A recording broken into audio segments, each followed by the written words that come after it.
주진우 라이브.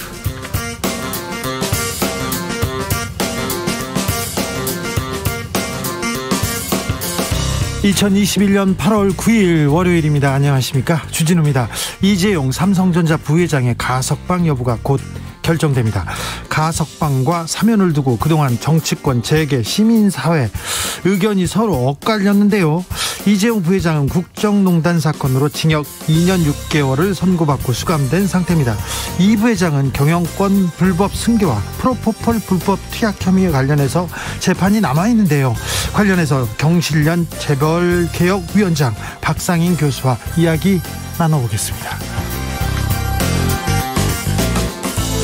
여권의 이재명, 이낙연 후보 네거티브 전쟁 휴전을 선언했습니다. 야권은 이준석 대표의 휴가로 윤석열 후보 그리고 안철수 대표와의 설전 잠시 소강 상태에 접어들었는데요. 갈등의 불씨는 여전히 남아있습니다. 이준석 대표가 오늘 대선을 치른다면 여당에 패할 수도 있다는 발언을 던졌는데요. 정치적 원의 시점에서 분석해보겠습니다. 도쿄올림픽이 끝났습니다. 문재인 대통령은 대한민국 선수단 29개 종목 354명 선수 모두에게 수고 많았다면서 감사의 메시지를 보냈습니다. 정직한 땀방울을 통해 지친 국민들에게 위로와 희망의 메시지를 전해줬다. 메달색은 중요하지 않다고 강조했습니다.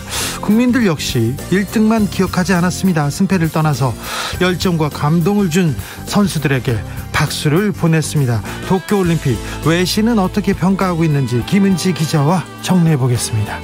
나비처럼 날아 벌처럼 쏜다. 여기는 주진우 라이브입니다.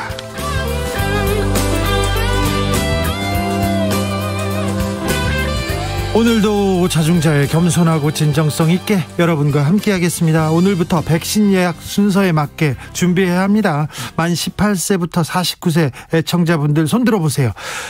방송 끝나고 순서대로 백신 신청할 수 있습니다. 오늘 저녁 8시부터 10부제로 시행된다는 거 알고 계시죠? 오늘이 9일입니다. 그러니까 생일 끝자리가 9일, 19일, 29일인 분들 손 들어보십시오. 지금 손 드시는 분들 이따 저녁 8시부터 작은 신청하면 됩니다. 신청 잘하시고 내일 후기 들려주십시오. 카카오나 네이버에서 본인 인증을 해야 된다고 합니다. 그거 어떻게 해야 되는지 저는 아직 잘 모르는데 그거 배우려고 합니다. 혹시 오늘 백신 접종하고 오신 분 계신가요? 후기 들려주십시오. 샵 9730, 짧은 문자 50원, 기본자는 100원입니다. 콩으로 보내시면 무료입니다. 그럼 주진우 라이브 시작하겠습니다.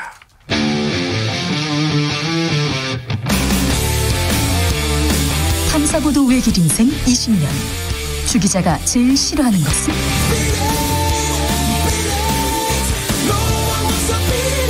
이 세상에서 비리와 부리가 사라지는 그날까지 오늘도 흔들림 없이 주진우 라이브와 함께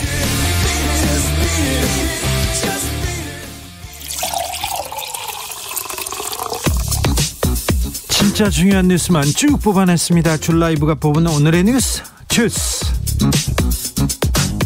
정상근 기자 어서 오세요. 안녕하십니까. 코로나 확진자가 다시 증가세입니다. 네, 오늘 코로나19 신규 확진자 수가 1,492명이 나왔습니다. 지난주 월요일 확진자가 1,219명이었으니까 300명 가까이 늘었고요. 네. 또 역대 월요일 기준 발표 확진자 중에서 가장 많은 수이기도 합니다. 네. 이번 주 주말 이틀 확진자 수가 3,500여 명이 나왔는데 역시 지난 전주가 2,900여 명이 나왔었습니다. 600여 명이나 늘었고요. 이 지난주까지는 확진자가 줄어드는 추세여서 뭐 정점을 지났다 이런 얘기도 조심스럽게 나왔는데 꼭 그런 것만은 아닌 것 같습니다. 네, 이렇게 되면 이번 주 수요일 확진자가 2,000명이 될 수도 있다라는 우려가 나오고 있습니다. 특히 비수도권이 심각한데요. 어제의 경우 비수도권 확진자가 700명을 넘기면서 전체 확진자 대비 비율이 42%를 넘겼습니다. 오늘은 휴일 검사 건수 감소 영향으로 이 비수도권 확진자가 574명이 나왔습니다만 비율은 역시 거의 40%에 육박했습니다. 부산에선 강도 높은 거리두기 시행하기 시작했습니다. 네, 지난 주말 이틀 동안 300명 가까운 확진자가 부산에서 나왔는데 내일부터 사회적 거리두기 단계를 4단계로 격상하고 해수욕장을 폐쇄하기로 했습니다. 그리고 또 오늘부터 이 기존 사회적 거리두기가 연장되는데요. 이 비수도권의 경우 직계가족이라고 해도 최대 4명만 모일 수 있도록 방역수칙이 다소 강화됐습니다. 오늘부터 18세에서 49세 국민들에 대한 백신 접종 예약 시작됩니다. 네, 오늘 오후 8시부터 시작이 됩니다. 탄생연도로 말씀드리면 1972년생부터 2003년생까지가 대상입니다. 대상자가 1,600만여 명에 이르는 만큼 예약은 10부제 방식으로 이루어지는데요. 이 주민등록상 생년월일 끝자리를 기준으로 그날 오후 8시부터 다음날 오후 6시까지 예약을 합니다. 예약도 좀 간편해졌어요. 네, 오늘부터 카카오, 네이버, 패스앱을 통한 간편 인증을 이용할 수 있기 때문에 인증서를 빨리 받아놓으시는 게 좋습니다. 그리고 대리 예약 안 되고요. 또 여러 기기로 동시에 로그인을 시도해도 안 됩니다. 백신 접종 기간은 이달 26일부터 9월 30일까지고요. 화이자 혹은 모더나 백신을 맞을 예정입니다. 이경주님께서 손 번쩍 듭니다. 기다렸던 제 차례입니다. 얼른 백신 접종 맞고 당당하게 마스크 안 벗고 열심히 쓰고 다니고 싶어요 얘기합니다. 그렇죠. 백신을 맞아도 마스크 사람들 모인 데에서는 마스크를 써야 되는 것 같습니다. 8237님께서 오늘 저녁 8시 예약 대기 중입니다. 드디어 이렇게 얘기하십니다. 그런데 모더나 수급 차질이 있다고 4주 간격이 6주로 바뀐대요. 모더나 백신 수급 좀 차질이 있나 봅니다. 네, 이 모더나사의 사정으로 이번 달 들어오기로 돼 있던 백신 물량이 절반 이하만 공급된다라고 합니다. 이에 정부는 모더나사 측에 항의하는 동시에 이달 중순 진행될 2차 접종부터는 mRNA 백신의 접종 간격을 기존 4주에서 6주로 조정하기로 했습니다. 네, 학생들의 등교 방침도 좀 달라졌어요. 네, 교육부가 오늘 2학기 학사 운영 브리핑을 했는데요. 일단 사회적 거리두기 3단계의 경우 3분의 2 이상의 학생들이 등교하는 게 방침이고요. 이 고등학교는 전면 등교가 가능토록 했습니다. 그리고 4단계의 경우 일단 9월 3일까지는 학생 3분의 1 이상이 등교하도록 방침을 정했습니다. 구체적으로 보면 이 수도권 초등학교의 경우 1, 2학년은 등교를 하도록 하고요. 이 3에서 6학년은 원격 수업을 받도록 했습니다. 중학교는 3분의 1 등교, 그리고 고등학교는 고1, 2가 2분의 1이 등교하게 됩니다. 이 고3의 경우 백신 접종을 했기 때문에 이 밀집도 조치에 예외가 적용됩니다. 3단계인 비수도권 지역은 초등학교 1학년, 2학년은 매일 등교하고요. 초등학교 3학년에서 6학년은 4분의 3이 등교합니다. 중학교는 3분의 2, 그리고 고등학교 1, 2학년은 절반이 등교하거나 전면 등교할 수 있습니다. 코로나 유행 우리나라 일만은 아닙니다. 미국은 하루에 10만 명대 확진자가 다시 나오기 시작했고요. 일본은 15,000명대죠. 도쿄에서 연일 신기록 경신 중입니다. 도쿄에서는 5,000명을 넘어가고 있더라고요. 올림픽 잔치는 끝나고 일본에서도 도쿄에서도 코로나 확산만 지금 남았다는 또 우려도 나옵니다. 7933님께서 고등학교 교사인데요. 오늘 3학년 학생들과 함께 2차 맞았습니다. 40대 여성이고요. 아직 괜찮습니다. 계속 괜찮아야 될 텐데 걱정입니다.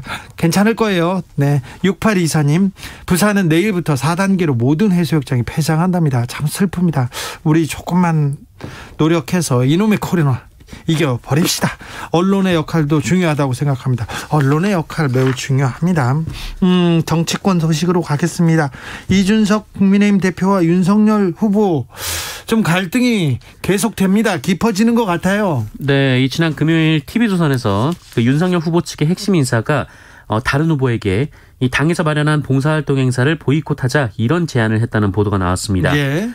이 행사는 지난 4일 치러진 행사였는데요. 실제로 당시 윤석열, 최재형, 홍준표, 유승민 후보 등 주요 대선 주자들이 불참한 바 있고 윤석열 후보는 거기에 또 다음 날 지도부가 마련한 전체 회의에도 불참한 바 있습니다. 당에서 대표가 이렇게 마련한 일을 보이콧하자. 이거. 네, 보도에 따르면 윤석열 후보 측이 같이 빠지자라고 제안한 사람은 원희룡 후보인데요. 윤석열 후보 측은 처음에는 그런 제안을 한 적이 없다라고 주장했습니다만 오늘 아침 윤석열 후보 측 신지호 전 의원이 라디오 방송에 출연해서 의견 교환은 했지만 보이콧이란 표현을 쓴 적은 없다라는 말을 했습니다. 그리고 원희룡 후보 측은 이에 대해 긍정도 부정도 하지 않았고요. 했네요, 그러면. 네, 이준석 대표는 그런 제안을 한 것은 사실로 알고 있다라는 말을 하기도 했습니다. 네. 이준석 대표는 SNS에 갈수록 태산이라면서 당 행사에 불참하고 나온 것이 후쿠시마 발언이다라고 비꼬기도 했습니다. 윤석열 후보 계속해서 조금 불만이 좀 있나 봐요. 네, 게다가 윤석열 후보 측의 정진석 의원이 그 윤석열 후보를 돌고래에 비유하면서 이 다른 후보들을 멸치에 비유해서 논란이 이어지고 있는데요. 홍준표 의원은 돌고래 진영에 합류한 일부 국회의원들이 떼지어서 다른 국회의원들에게 조속히 합류하라고 협박성 권유를 한다라며 꼭 하는 짓들이 레밍과 유사하다라고 주장했습니다. 김태우 의원도 SNS에 윤석열 전 총장과 최재형 전 감사원장을 겨냥해서 한 분은 입만 떼면 설화, 다른 한 분은 모른다만 반복한다라며 그러면서 서로 줄 세우기 경쟁에만 몰두하고 있다라고 주장했고요. 윤희숙 의원도 SNS에 가락시장도 아닌데 숭어, 한우, 유구에서부터 시작한 것이 도무지 끝이 없다라고 불만을 터뜨리기도 했습니다. 동물의 왕국입니다. 동물의 왕국. 네, 이런 상황에서 김재원 최고위원은 오늘 이 김기현 원내대표가 주재한 최고위원회 간담회에서 정권 교체를 위해 당 구성원 모두 한 몸이 돼야 한다라며 이 외부에서 본다면 국민의힘이 콩가루 집안으로 보일 것이다라고 우려하기도 했습니다. 윤석열 후보 선거법을 위반했다는 논란에 휩싸였어요? 네, 최재형 전 감사원장인데요. 네, 최재형 감사원장이네. 국민의힘 대권주자인 최재형 전 감사원장은 지난 6일 오후 이 대구시 중구 동산동의 서문시장을 방문했습니다. 이 자리에서 이 최재형 전 원장이 이 측근이 건네준 마이크를 들고 여러분 많이 힘드시죠? 최재형이 정권 교체 이뤄내겠습니다라는 등의 발언을 했습니다. 이거 마이크 잡으면 안 되는데. 마이크 잡으면 안 됩니다. 이 공직선거법에 따르면 선거운동 기간 외에는 5개 등에서 확성기 등을 사용해서 발언을 할 수 없습니다.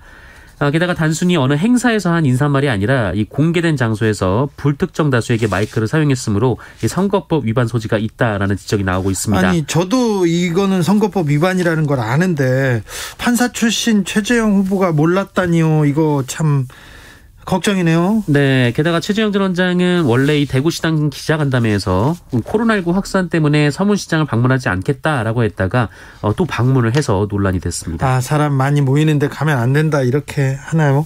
최재형 후보는 어떤 시험을 보는지 아직 잘 모르는 것 같아요. 외국가 부르는 것보다는 또 중요한 게 많은데요. 지금 여당도 그렇고 야당도 그렇고 정책 비전은 안 보이고 네거티브, 돌고래, 먹방, 애완견, 가족 계속 감성 이미지만 부각되는데 대선 전반전은 아직 대선 후보들이 보여준 게 없어요. 별거 없습니다. 네거티브만 계속 보여주고 있고요. 민주당에서 네거티브 중단 얘기가 나왔습니다. 네, 이재명 후보는 어제 이 순간부터 실력과 정책에 대한 논쟁에 집중하고 다른 후보들에 대해 일체 네거티브는 언급조차 하지 않을 것이다 라고 밝혔습니다. 이에 이낙연 후보는 SNS를 통해서 네거티브 자제 제안에 이재명 후보가 응답해줘 감사하다라고 반겼고요. 또 이재명 후보가 제안한 상시 소통 채널 마련에도 동참할 뜻을 밝혔습니다. 이제 좀 수그러드나요? 하지만 오늘도 이낙연 후보 측의 공세가 이어졌습니다. 특히 최근에는 이재명 지사가 경기도 지사직을 사퇴해야 한다라고 주장하면서 법적으로는 허용되더라도 개인의 양심 문제라는 주장을 했습니다. 그러면 국회의원직도 사퇴해야 하는 건 아니냐 이런 반문이 나왔습니다만 이 집행기관과 의원의 업무 영역이 다르다라고 일축했습니다. 김두관 후보는 네거티브가 이어지는 건 이재명, 이낙연 후보의 도덕성이 낮기 때문이다라고 주장했고요. 정세균 후보와 박영진 후보는 그동안의 네거티브에 대한 사과와 책임자 퇴출을 주장하기도 했습니다. 8672님께서 서민들은 돌고래 없이 살아도 고등어 멸치 없이는 못 삽니다. 이렇게 얘기해 주셨고요. 그런가요? 7617님께서 이런 꼴 보려고 국민의힘은 그렇게 윤석열 바라기를 했을까요? 이렇게 물어봅니다. 정치권에 대해서는 아직도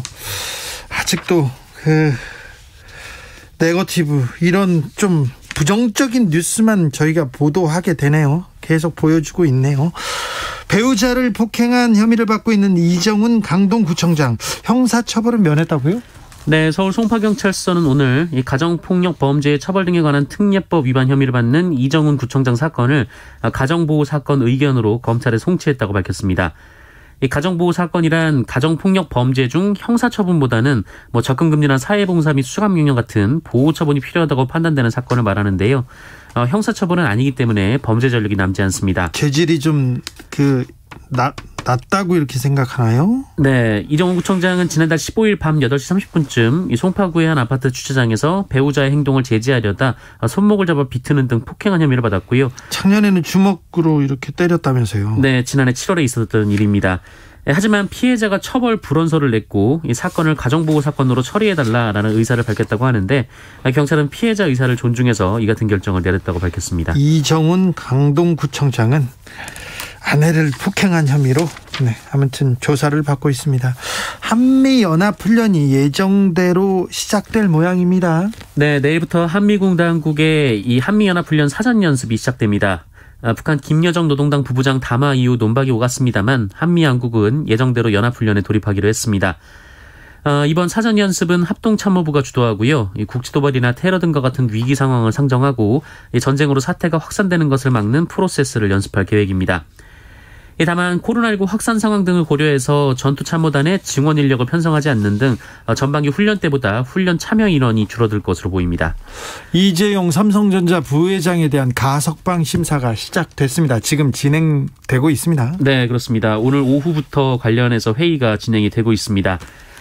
법무부는 정부과천청사에서 비공개로 가석방 심사위원회를 열고 있는데요.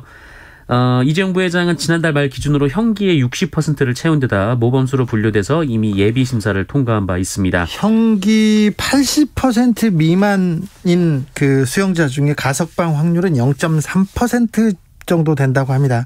장애인이나 소외계층 부모가 사망했을 경우 이렇게 불가피한 경우에 가석방이 됐었는데 아무튼 이재용 삼성전자 부회장에 대한 가석방 심사가 공정, 상식, 법치에 부합되는지 좀 이해가 안 된다는 시각도 있는데요. 이 부분은 잠시 후에 저희가 자세하게 논의해 보겠습니다. 전두환 씨 항소심 재판에 출석했네요. 오늘은 네, 5.18 민주화운동 당시 헬기 사격을 목격한 고 조비오 신부의 명예를 훼손한 혐의를 받는 전두환 씨가 오늘 광주에서 열리는 항소심 재판에 출석했습니다. 이에 따라 오늘 오전 연희동 자택을 나섰는데 지난해에도 이 광주 재판에 출석을 했을 때 집 앞을 나섰을 때 일부 국민들이 국민 앞에 사죄하라라고 항의를 한 바 있습니다. 그때 발끈했어. 그때 이제 말 조심해라 이렇게 호통을 쳤는데요. 네. 오늘은 조용히 떠났습니다. 하지만 정작 재판정에 가서는 호흡곤란 등 건강 이상을 주장하며 재판 시작 25분 만에 퇴정을 했습니다. 그전엔 또 꾸벅꾸벅 졸기도 했는데요. 네. 앞서 발포 명령을 부인하느냐, 이 광주 시민과 유족에게 사과할 마음이 없느냐라는 취재진의 질문에 아무런 대답도 하지 않았습니다. 5.18 민주화운동 유가족은 사과 한마디 없이 떠났다라면서 전두환 씨를 성토했는데요. 이들은 전두환을 구속해야 한다며 비판하기도 했습니다. 지각 출석에 꾸벅꾸벅 졸다가요 호흡곤란으로 퇴정했습니다. 네. 항소심 재판에서는 어떤 결정이 날지 전두환 씨 재판 얘기는 계속 전해드리겠습니다. 생후 2주 된 아들을 던져 숨지게 한 비정한 20대 부부가 있었습니다. 중형이 선고됐습니다. 네, 전주지법은 오늘 아이를 살해한 혐의 등으로 기소된 24살 부친에게 징역 25년 그리고 보호 조치를 하지 않은 22살 모친에게는 징역 7년을 선고했습니다. 이 남성은 지난 2월 7일 아이를 던져서 침대 프레임에 머리를 부딪히게 해서 살해했습니다. 아이가 잠을 자지 않자 높게 들고 위험하게 다루다가 자신의 아내를 향해 던졌고요. 사고가 벌어졌습니다. 이후 아이의 머리가 크게 다쳐서 아이가 이상 증세를 보였는데 이 남성은 아이를 지속적으로 추가로 학대를 했고요. 심지어 친구들을 자신의 오피스텔에 초대해서 술과 고기를 먹으며 담배까지 피며 파티를 했습니다. 이후에도 이 남성은 아이가 젖병 꼭지를 빨지도 못하고 대소변도 보지 못하는 등 심각한 증세를 보이는 것을 알고 아이의 멍을 지우는 방법 등을 검색했다고 합니다. 재판부는 비인간적이고 엽기적인 범행은 어떠한 것으로도 용납되기 어렵다면서 엄벌을 피할 수 없다고 판시했습니다. 엄벌해야죠. 엄벌해야 됩니다. 도쿄올림픽 걱정을 많이 했는데 마무리됐습니다. 네, 일본 내 코로나19 급격한 확산이나 선수단의 축소 문제, 최악의 더위, 도쿄 바다 수질 논란, 그리고 무엇보다 올림픽을 정치적으로 이용하는 일본의 자세가 문제가 되는 대회였는데요. 특히 이 스포츠 클라이밍에서 이 전범기인 우길기 모양의 암벽을 설치한 것 아니냐 이런 논란까지 나왔습니다. 네. 그래도 이번 올림픽에 출전한 모든 선수들의 스포츠맨십이 또 화제가 되기도 했는데 우리 선수들도 마지막까지 최선을 다했습니다. 특히 지난 토요일 이 근대 5종에 출전한 전웅태 선수가 동메달을 획득함으로써 한국 역대 올림픽 사상 처음으로 근대 5종에서 메달을 획득하는 쾌거를 이뤄냈습니다. 네. 그리고 여자 배구는 런던 올림픽에 이어서 또다시 4강 신화를 써냈습니다. 이 김희진 선수는 올림픽 출전 2달여 전에 수술을 받고도 대회를 출전했고요. 김연경 선수는 허벅지에 피멍이 들 정도로 상대방의 집중 견제를 받아내기도 했습니다. 특히 우리보다 기량이 우수한 것으로 평가되는 도미니카 공화국, 일본, 터키 등을 모두 풀세트 접전 끝에 물리치는 저력을 보여주기도 했습니다. 훈이향기님께서 전두환 씨 골프장에서 재판합시다 얘기하는데 그거 좋은 생각인 것 같습니다. 늙은 호박님께서는 제대로 처벌을 안 하니까 계속 전두환 씨 등 인면 수심이 계속되는 것입니다. 이렇게 따끔하게 꾸짖으셨습니다. 주스 정상근 기자와 함께했습니다. 감사합니다. 고맙습니다. 교통정보센터 다녀오겠습니다. 이현 씨. 네, 정체 구간 늘고 있는데요. 서해안고속도로 서울 쪽으로 광천 부근에서 작업 여파를 받고 있습니다. 경기권으로 와선 화성 휴게소부터 정체가 시작되는데요. 8탄 분기점까지 어렵고요. 매송에서 용담 터널 쪽으로도 밀리고 있습니다. 서울을 다 와선 일찍 분기점에서 금천 쪽으로 정체가 되는데 일찍 분기점 부근에서 승용차 관련 사고 처리하고 있습니다. 평택 시흥고속도로 시흥 쪽입니다. 송산 마도 일대 정체가 10km 구간으로 증가했는데요. 마도 분기점부터 밀리기 시작합니다. 영동고속도로 인천 방향 여주 분기점 부근에선 차량 화재 사고가 있었습니다. 지금은 갓길에서 처리 마무리 작업을 하고 있는데 아직은 4km 구간 답답합니다. 이후로 둔대 분기점 부근이나 월곶 부근에서 각각 속도가 떨어지고 있습니다. 서울시내 사직로 독립문 사거리에서 사고가 났는데요. 버스와 택시 그리고 오토바이가 부딪힌 사고고요. 처리 작업하면서 각 방향에 혼잡하니까 조심 운전 부탁드리겠습니다. KBS 교통정보센터였습니다. 주진우 라이브.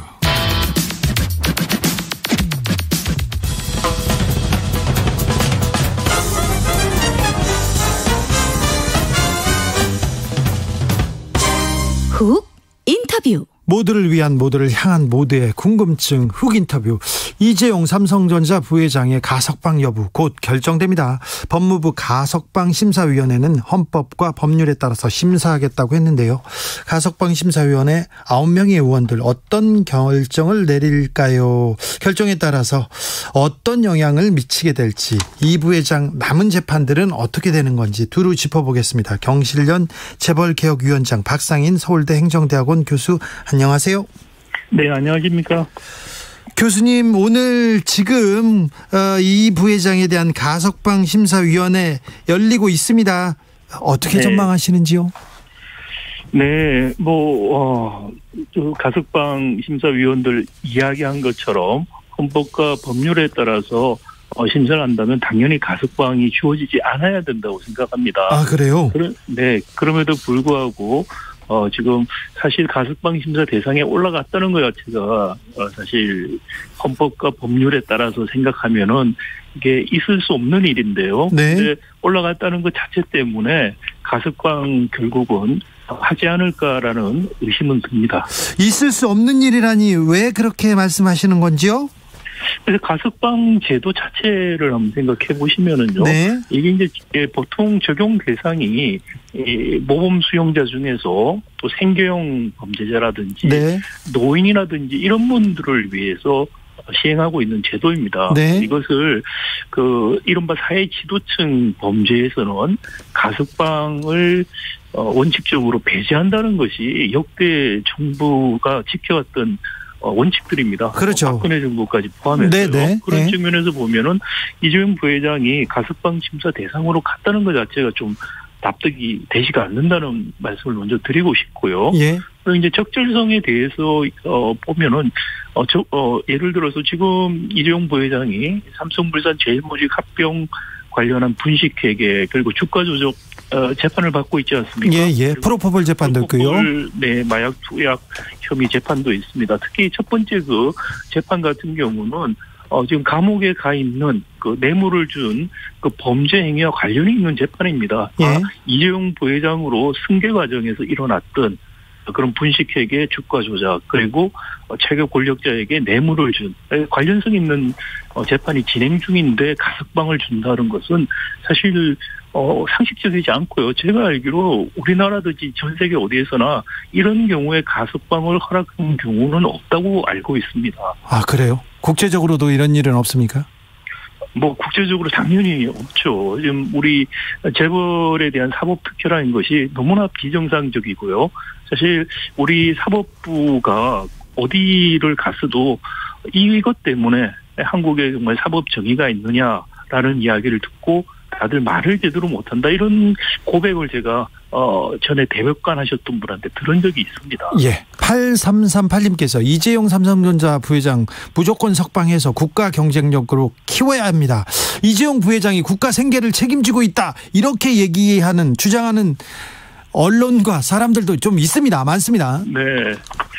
그 무슨 근거로 그런 이야기를 하시는지 제가 이해를 할 수가 없고요. 예. 지금 우리 재벌 총수들이 짧게 감옥에 갔던 경우들이 여러 번 있죠. 예. 이재용 부회장보다 오래 갔던 최태원 회장도 있는데 재벌 총수들이 감옥에 가 있는 사이에 그 재벌 기업 집단이 잘못되거나 국가 경제가 어려웠던 적 한 번도 없습니다. 이재용 부회장 2007년 1년 구속되고 1년 수감했을 때 삼성전자 역대급 실적을 냈고요. 예. 하만이라는 전장 회사를 인수했죠. 삼성전자 지금까지 가장 큰 M&A 딜도 그때 이루어졌고요. 예. 지금도 이재용 부회장 한 6개월 감옥에 있는 사이에 예. 삼성전자가 한 270조 역대급 투자 계획 발표했고요. 예. 그리고 또 미국 가서 대통령 만미 때 미국 가서 한 20조 원 미국 투자 계획도 다 발표했습니다. 네, 돈도 잘 벌고 있습니다. 네, 그렇습니다. 삼성전자라는 글로벌 기업입니다. 거기 전문 경영인들이 합리적인 의사결정들을 하고 있고요. 이재용 부회장이 사실 경영인으로서 보여준 바가 없습니다. 스티브 잡스처럼 또는 선대 회장처럼 자수성가형 그런 기업가도 아니고요. 그런데 갑자기 이재용 부회장이 없으면 안 된다? 이재용 부회장이 마치 한국 반도체 산업과 경제를 구원할 사람이다라는 식의 상상을 하는 것이 도대체 저는 무슨 근거에서 비롯되는지 이해를 할 수가 없어요. 전 세계는 지금 반도체 전쟁 중이다. 반도체로 싸우고 있는데 오너가 잡혀 있으면 결정을 내릴 수 없다. 주장하는 그런 사람들도 많습니다. 사면을 주장하기도 하는데요. 전 방금 말씀드린 것처럼 주요 삼성전자 역대급 투자 결정 이재용 부회장 감옥에 있을 때 지금 내려졌습니다. 예. 그리고 지난번 감옥에 있을 때 하만이라는 역대급 M&A 의사결정 이루어졌고요. 예. 네, 감옥에서 그래서 흔히 옥중 경영한다 이런 이야기도 하고 있지 않습니까? 총수가 감옥에 있어서 주요한 의사결정을 못했다라고 재벌들이 이야기를 하지만 실질적으로 그런 사례가 있느냐? 없습니다, 사실. 예. 정말 필요하고 자기들이 해야 된다면은 꼭 하게 돼 있죠. 그런 의미에서 총수가 감옥에 있다는 것이 경영을 하는데 어려움을 준다. 이런 이야기 굉장히 과장된 것이고요. 실질적인 근거가 없다는 말씀 드리고, 그리고 반도체 전쟁이라고 이야기하는데 반도체 전쟁이라는 게 국가 간에 하는 전쟁이 아닙니다. 그리고 첫 번째 삼성 이미 여러 가지 투자라든지 하고 있고요. 또 SK 하이닉스 같은 또 회사도 있고요. 우리나라에. 그리고 정부 차원에서 할 수 있는 부분이 있고 기업 차원에 할 수 있는 부분들이 있습니다. 이것을 무슨 특정 기업인이 마치 국가를 대표해서 전쟁을 하는 것 같은 식의 이야기를 하는 것은 그건 현실을 너무 모르고 하시는 생각이고요. 이건 다분히 재계에서 일종의 프로파간다다. 그리고 또 공포 마케팅의 결과다. 저는 그렇게 생각합니다. 가석방 심사 대상에 오른 과정에 대해서도 좀 살펴봐야 될 것 같습니다. 원래 네. 정치인이나 재계의 인사들은 가석방 기준 이 부분에 대해서 굉장히 엄격했는데 지난달부터 형기 60% 이상 복역으로 대폭 완화됐습니다. 이게 이재용 맞춤용이라는 지적도 있었는데요. 이건 어떻게 보시는지요, 교수님? 상당히 의심을 할 수밖에 없는 상황이죠. 만약에 이번에 이재용 부회장이 가석방을 받게 되면은 네. 60%로 낮춘 규정의 첫 번째 수혜자가 되는 겁니다. 예. 그렇기 때문에 당연히 왜 그 시점에서 바꾸고 또 그것을 바꾼 규정의 첫 번째 수혜자가 이재용이 되느냐라고 의심할 수밖에 없는 상황이죠. 만약에 이재용 부회장이 가석방 된다면 이 의미는 사회적으로 어떻게 좀 읽어야 될까요? 우리 재벌들이 그동안 사무법칙이라는 게 있었습니다. 예? 어떤 범죄를 저질러도 3년 징역에 5년 집행유예, 그래서 감옥 안 간다 이야기를 한 것이죠. 즉, 재벌들은 최고권에 있다. 우리 사회의 이른바 특수계급이 되었다는 것이죠. 사회적 특수계급, 법의 지배를 받지 않는 사회적 특수계급이 있는 나라는 민주주의 국가가 아닙니다. 우리가 갖고 있는 제도가 헌법을 기본적으로 부정하는 행위가 되는 것이고요. 민주주의가 작동이 안 되는 사회에서 시장경제, 다양성 이런 것들이 작동할 수 없습니다. 과거 개도기 시절에 재벌 중심 경제 발전했던 거와 지금 혁신형 경제로 간다고 하면은 혁신형 경제에서 중요한 것은 사전적인 다양성, 다원성 같은 것들인데 지금 우리 재벌 체제가 한계에 도달을 한 것이죠. 근데 이재용 부회장 사면을 통해서 다시 한번 재벌 총수들은 어떤 경우든 법의 지배에서 예외가 되고 그렇다는 또 다른 한번 좋지 않은 교훈들이 생긴다면은 재벌 체제 지속될 수밖에 없고요. 우리 총수 일가들의 향후 범죄들이 일어날 수밖에 없습니다. 민주주의도 시장 경제도 작동할 수 없게 되고요. 우리 굉장히 심각한 사실 우리 체제를 위협하는 그런 결정이 될 수 있다는 심각성을 좀 느꼈으면 좋겠습니다. 우리 사회가 우리 체제가 너무 재벌들한테 대기업한테 기대고 있는 거 아닌가 이런 생각도 합니다. 당연히 그렇습니다. 지금 특정 기업이라는 것이 영원히 갈 수가 없습니다. 생성하고 소멸하는 어떻게 보면 사람들도 생로병사를 거치는 것처럼 기업들이 그런 과정을 거치고요. 또 그러면 새로운 대체하는 기업들이 나오고 새로운 도전자가 나와서 새로운 성장을 이어갈 수 있는 그게 건강한 구조죠. 그런 구조들이 만들어져야 되는데 지금처럼 특정 기업에 계속해서 매이는 식으로 또는 의존하는 식으로 그렇게만 해야 된다는 식으로 가다 보면은 정말 경제 전체가 오히려 어려움에 처하는 날이 올 수도 있다라는 생각이 듭니다. 만약 이게 이 가석방이 남은 이재용 부회장의 재판에는 어떤 영향을 미치게 됩니까? 이 관련된 재판인데요. 물론 재판부가 영향을 받아서는 안 된다고 생각합니다. 그런데도 불구하고 관련된 재판에서 실형을 받고 가석방이 나온 사람이 다시 실형을 받아서 감옥을 갈 수 있다는 것이 판사들에게 압박감을 줄 수 있다면 그건 굉장히 바람직하지 않은 것이죠. 그런 일이 저는 있어서는 안 된다고 생각을 하고요. 그렇기 때문에 사실 관련된 재판들이 있는 경우에는 사실 가석방을 허용하지 않고요. 그리고 사전에 가석방 대상으로 삼을 때 이번에 절차를 무시하지 않았습니까? 네. 교도소에서 법무부라든지 법원에 문의를 하는 사전에 그런 절차가 있습니다. 근데 이것도 무시가 됐죠, 이번에. 우리 사회의 큰 화두 중에 하나가 언론개혁, 검찰개혁. 그 앞서 재벌개혁이라는 얘기가 있었는데 네. 최근 들어서는 재벌개혁이라는 얘기가 쏙 들어갔어요. 정치권에서도 그렇고 언론에서도 그렇고요.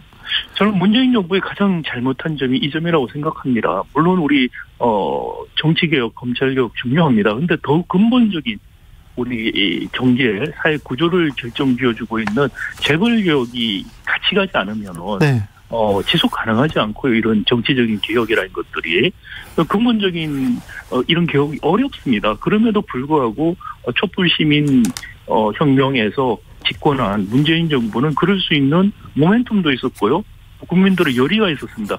그 모멘텀과 열의를 저는 문재인 정부가 저버렸다 생각되고 만약에 이재용 부회장 가석방 같은 꼼수 사실상의 사면을 선택한다면은 이것은 촛불 시민에 대한 배신이다. 역사에 그렇게 기록될 것이다. 저는 그렇게 생각합니다.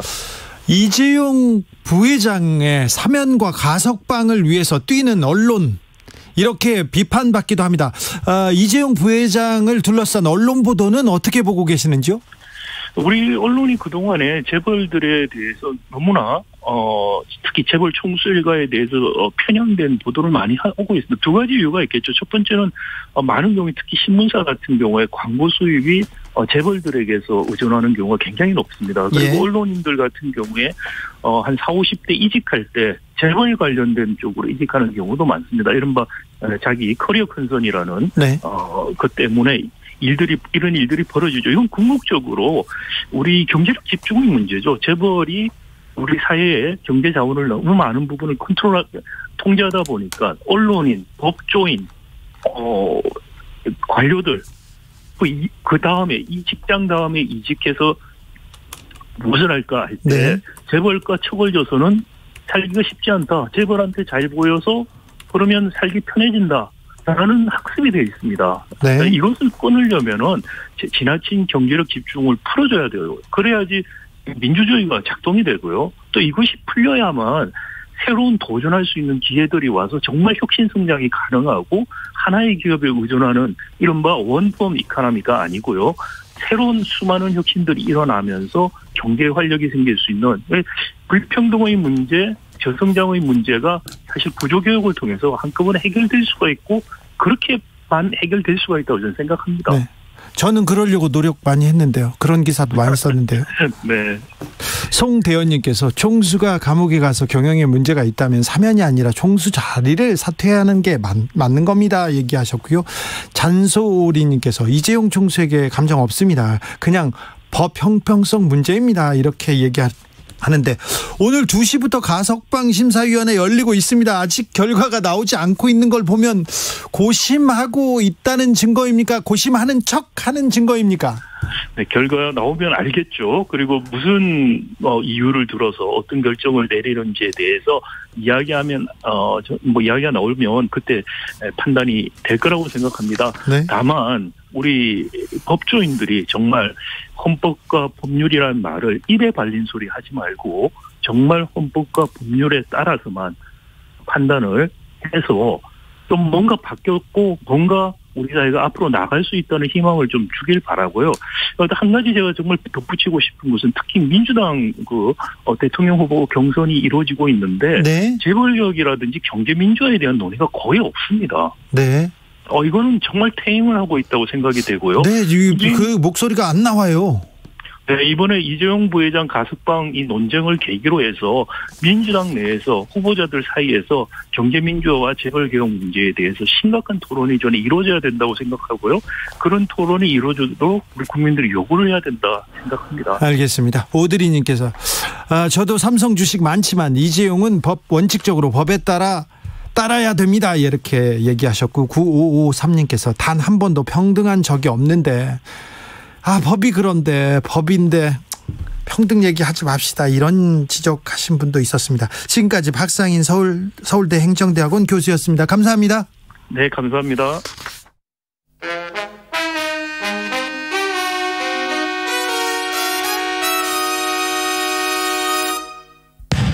주진우 라이브 돌발 퀴즈.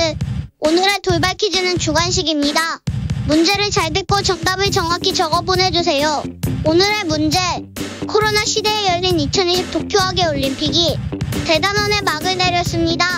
도쿄올림픽 조직위원회 회장이 바흐 IOC 위원장을 거쳐 다음 하계올림픽이 열리는 프랑스 이곳 시장에게 오륜길을 건넸는데요. 3년 후 하계올림픽은 2024년 7월 프랑스의 수도인 문화와 예술의 도시 이곳에서 열리게 됩니다. 이곳은 어디일까요? 정답은 두 글자예요. 샵 9730 짧은 문자 50원 긴 문자는 100원입니다. 지금부터 정답 보내주시는 분들 중 추첨을 통해 햄버거 쿠폰 드리겠습니다. 주진우 라이브 돌발 퀴즈 내일 또 만나요.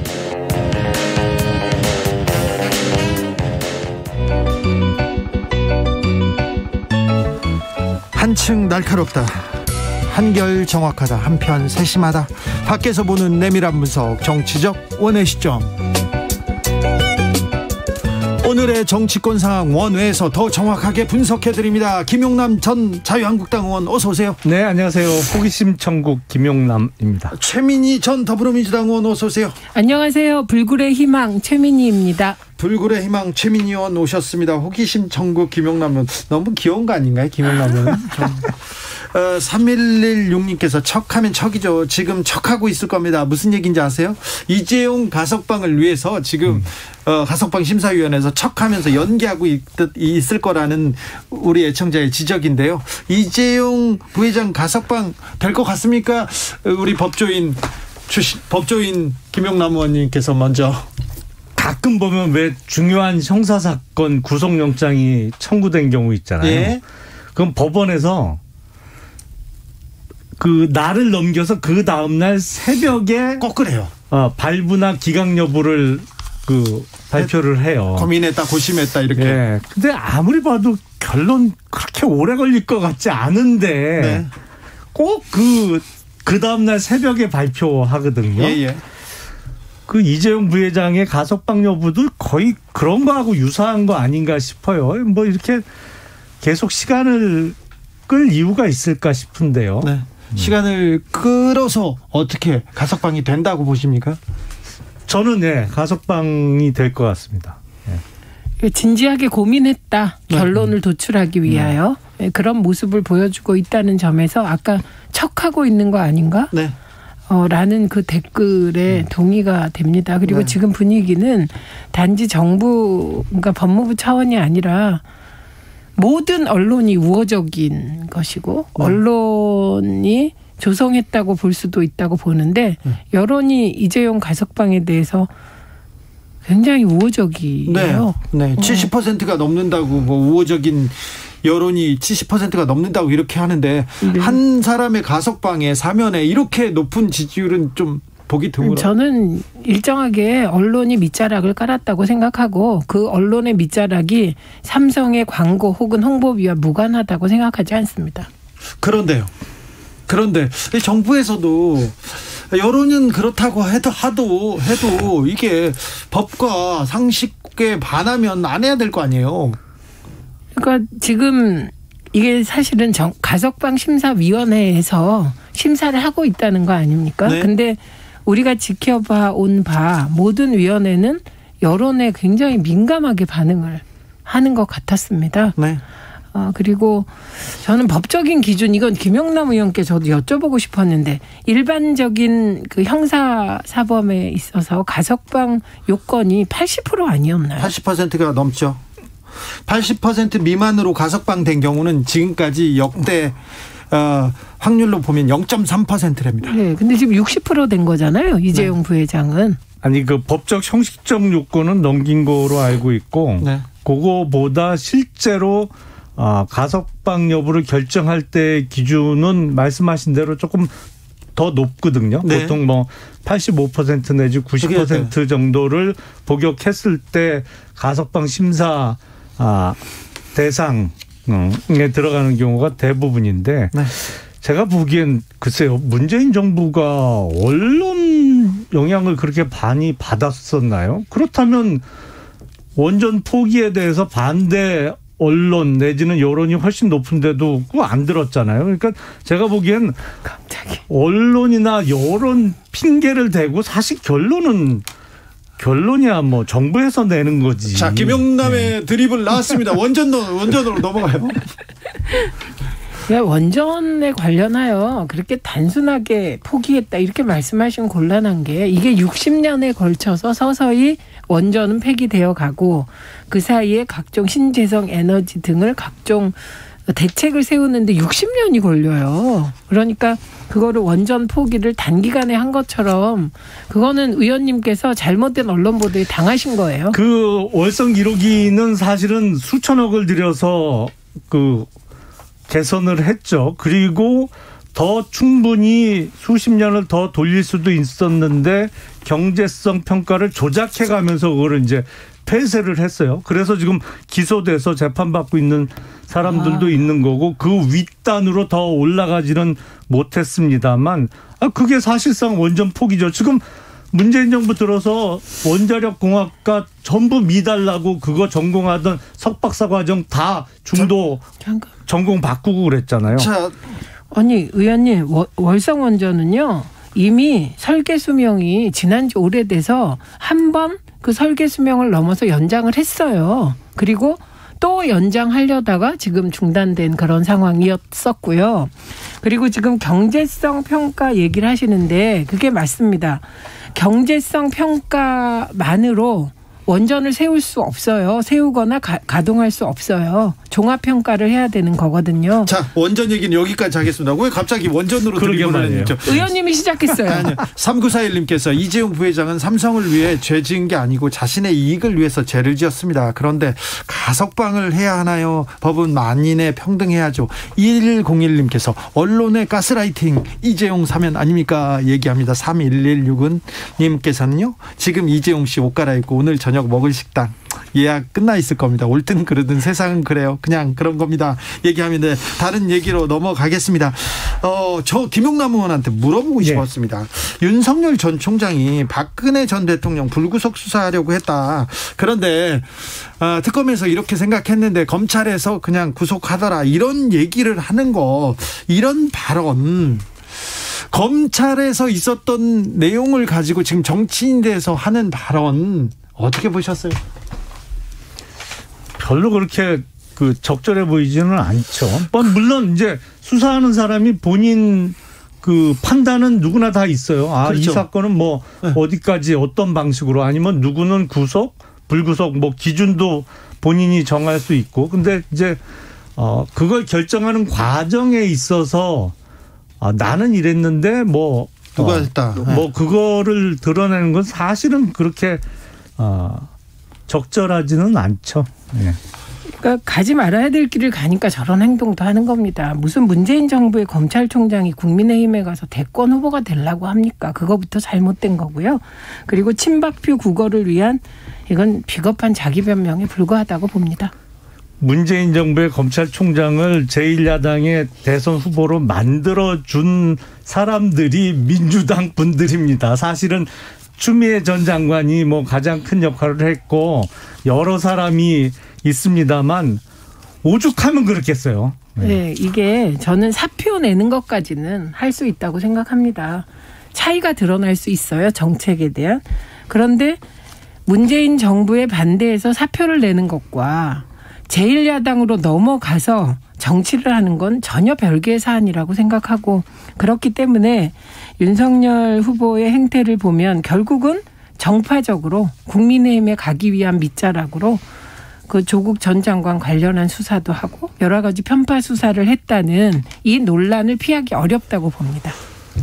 이제 그런 시각을 계속 민주당 쪽에서 견지를 해 주시면 저희야 고맙죠. 사실은 조국 전 민정수석에 대한 수사가 편파 수사였다, 잘못됐다 이런 주장을 그냥 내년 3월 대선 때까지 계속 해 주시면 저희는 땡큐죠. 네, 그 정치의 유불리에 따라 평론하지는 않습니다. 근데 잘못된 건 잘못된 겁니다. 문재인 정부의 검찰총장이 사표 내고 야당으로 넘어가서 대권 후보가 되려고 하면 당연히 검찰총장직을 수행하는 과정에서 국힘 편향 아니었냐 이런 의혹은 생길 수밖에 없습니다. 네. 자, 그런데 윤석열 후보가 지금 다른 후보들과 이렇게 경쟁하는 게 아니라 이준석 대표하고 경쟁하는 지금 모양새예요.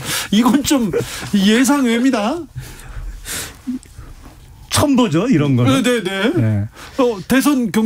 대선 같이 뛰는 사람도 아닌데요.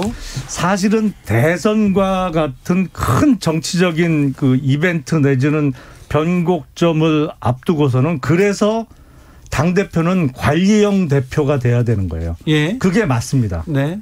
그래서 후보를 띄워주고 물론 이제 후보들 간에 어떤 공정한 경선도 보장해야 되겠습니다만 자신이 좀 뒤로 숨으면서 후보가 될 사람들이 이렇게 좀 보다 스팟라이트를 받을 수 있게 이렇게 분위기 조성해주는 관리형 대표가 있어야 되는데 이준석 대표는 아무리 봐도 관리형 대표는 아니에요.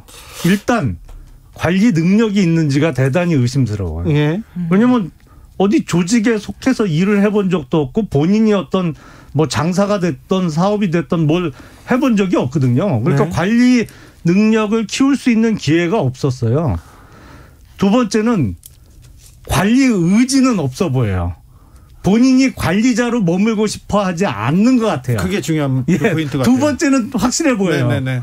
그러니까 본인이 어떻게 보면 이번 대선을 통한 정권 교체 이거보다는 워낙 나이가 젊다 보니까 앞으로의 본인의 정치적 미래를 위한 활동이 너무 도드라져 보여요. 그러다 보니까 사실은 유력 후보하고 어떤 충돌 내지는 갈등처럼 비춰질 수 있는 파열음이 계속 나는 것 같아요. 네, 7617님께서 현재 국민의힘은 이준석 대표의 리더십이 문제입니까? 아니면 윤석열 후보의 독선이 문제입니까? 입당했어도 행복해 보이지 않는데요. 이렇게 물어봅니다. 그러니까 사실 둘 다 문제죠. 바라보면. 그리고 본인이 별이 되려고 하는 당대표는 네. 어느 당이든 대선 과정에서 도움이 되지 않죠. 왜냐하면 관리형이라고 말씀하시지만 지금까지 한번 생각해 보세요. 네. 역대 대선판에서 당대표가 누군지 기억이 나십니까? 기억이 나면 또 안 되죠. 그 기억이 안 나요. 그건 그만큼 당대표들이 조용히 후보가 별이 되게 하기 위해서 일했다는 뜻인데 지금은 윤석열 후보와 이준석 대표가 늘 동급으로 VS로 나오잖아요. 이 자체가 국민의힘은 리스크고 이제 문제는 중요한 건 그럼 이런 리스크가 터졌을 때 관리를 할 수 있겠냐.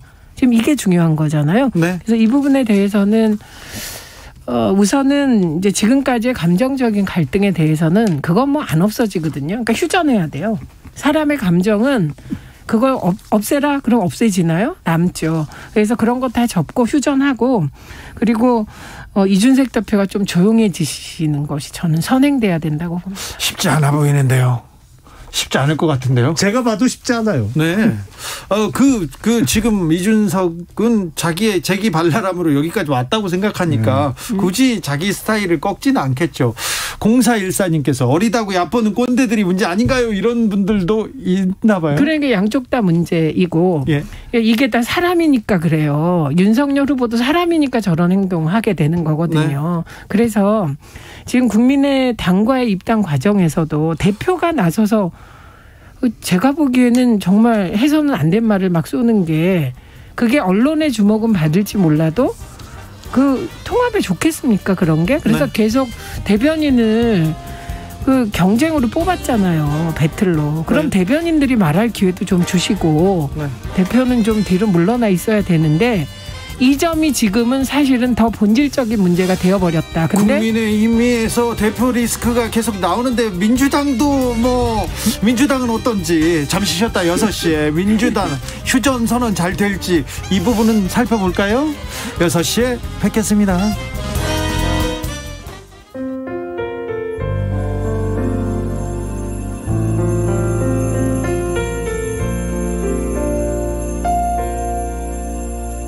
KBS 라디오 연중기획 희망충전 대한민국 442번째 이야기. 안녕하세요. 아나운서 이현주입니다. 고작 5살밖에 안 된 강훈이는 작고 여린 몸으로 힘겨운 싸움을 견디고 있습니다. 소아암 진단을 받은 뒤 항암 치료를 받다 한쪽 눈이 실명됐고 양쪽 귀가 들리지 않아 인공 와우 수술을 받았습니다. 홀로 어떻게든 강훈이를 지키고 싶었던 엄마는 이 막막한 현실 속에서 결국 버티지 못하고 얼마 전 극단적인 선택을 하고 말았는데요. 유일한 가족인 엄마를 떠나보낸 강훈이는 장애인 복지시설에 입소했습니다. 엄마의 부재를 알지 못한 채 성치 않은 몸으로 새로운 환경에 적응해야 하는 강훈이. 더 이상의 아픔을 겪지 않고 건강하게 잘 자랄 수 있도록 여러분의 사랑을 전해주세요.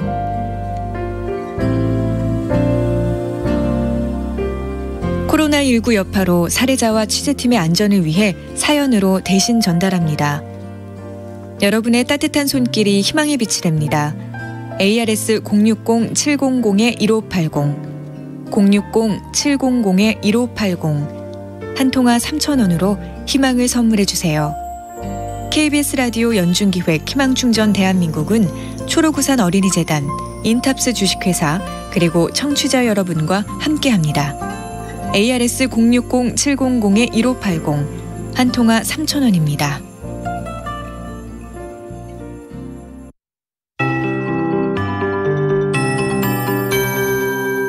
KBS 58분 날씨. 현재 주로 강원 영동과 경북 동해안, 경북 산지로 동풍의 영향을 받아 비가 내리고 있습니다. 이들 지역은 오늘 밤 9시경까지 비가 이어지겠고요. 내일 오전에는 또 북쪽을 지나는 기압골의 영향을 받아서 수도권과 강원 영서, 충청권에 비 예보가 들어있습니다. 비의 양은 5에서 70mm 정도로 지역 차이가 크겠습니다.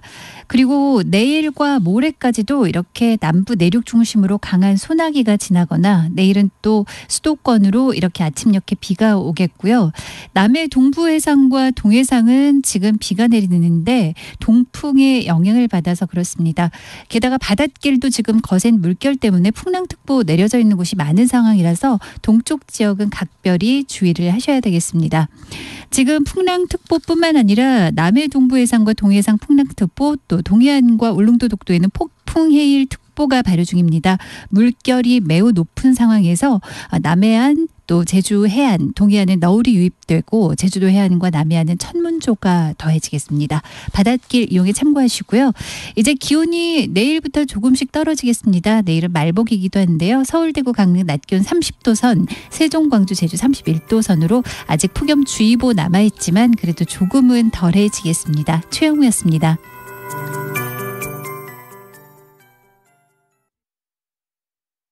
정성을 다하는 국민의 방송 KBS가 6시를 알려드립니다. AM 711kHz, FM 97.3MHz, KBS 1라디오입니다. HLKA.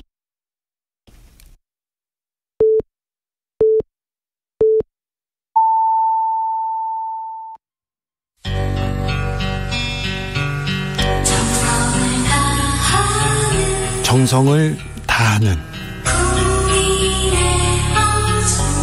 국민의 방송 KBS 주진우 라이브. 그냥 그렇다고요. 주진우 라이브 함께하고 계십니다. 라디오 정보센터 다녀오겠습니다. 정한나 씨.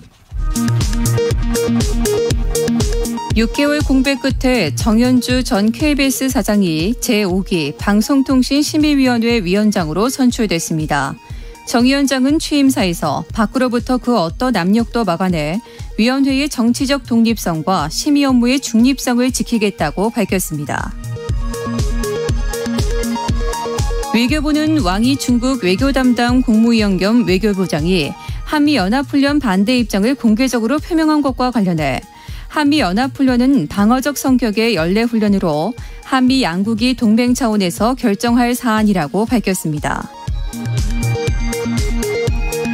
농림축산식품부는 강원 고성군 양돈농장에서 발생한 아프리카 돼지열병 때문에 살처분한 돼지는 2,387마리로 전체 돼지 사육마리수 1,115만 마리의 0.02% 수준으로 이로 인한 돼지고기 수급 문제는 생기지 않을 것이라고 밝혔습니다.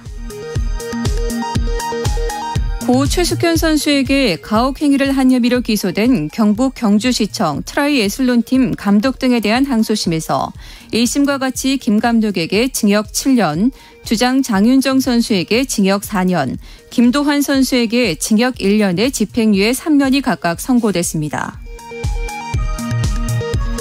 내란 선동과 국가보안법 위반 혐의로 징역 9년을 확정받은 이석기 전 의원 등 옛 통합진보당 국회의원들이 재심을 청구했으나 법원에서 기각됐습니다. 지금까지 정보센터 뉴스였습니다. 재난 속보 전해드리겠습니다. 아프리카 돼지열병 예방을 위해 전국 양돈농장에서는 돈사 외부인 출입 통제 및 공사 금지, 축사 출입 시 손소독, 장화 갈아 신기, 발생지역 야산 및 농경지 출입 금지, 농장 내외부 소독, 의심 가축 즉시 신고 등 농장 방역 수칙 준수를 당부드립니다. 이상 농림축산식품부에서 알려드렸습니다. 조심해 주십시오.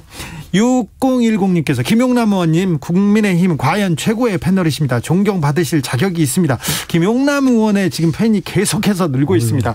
아마 가족 친구들이 지금 다 동원된 것 같습니다. 그러니까 저 칭찬하는 말은 없어요. 그렇게 지금 과분한 칭찬을 해주셔서 지금 김용남 감사합니다. 의원 칭찬이 좀 3배 정도 많습니다. 네. 슬퍼요. 슬퍼요. 자, 지금 선거를 치르면, 지금 대선을 치르면 누가 이깁니까? 최민희 의원님. 이건 제가 한 게 아니고요. 네. 이준석 대표가 18대 대선 당시에 박근혜 전 대통령이 다시 나오지 않는 이상 내년 대선에선 5% 이상 차이로 민주당이가 패할 것이라고 말씀하셨네요. 네, 박근혜 대통령 전 대통령 없으면 집니까? 지금 그렇게 얘기했기 때문에 제가 보탤 말이 없습니다. 아, 그래요?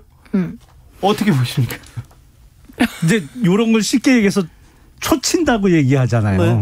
근데 당 대표가 자기 당 후보를 상대로, 그게 아직 특정은 안 됐지만 네.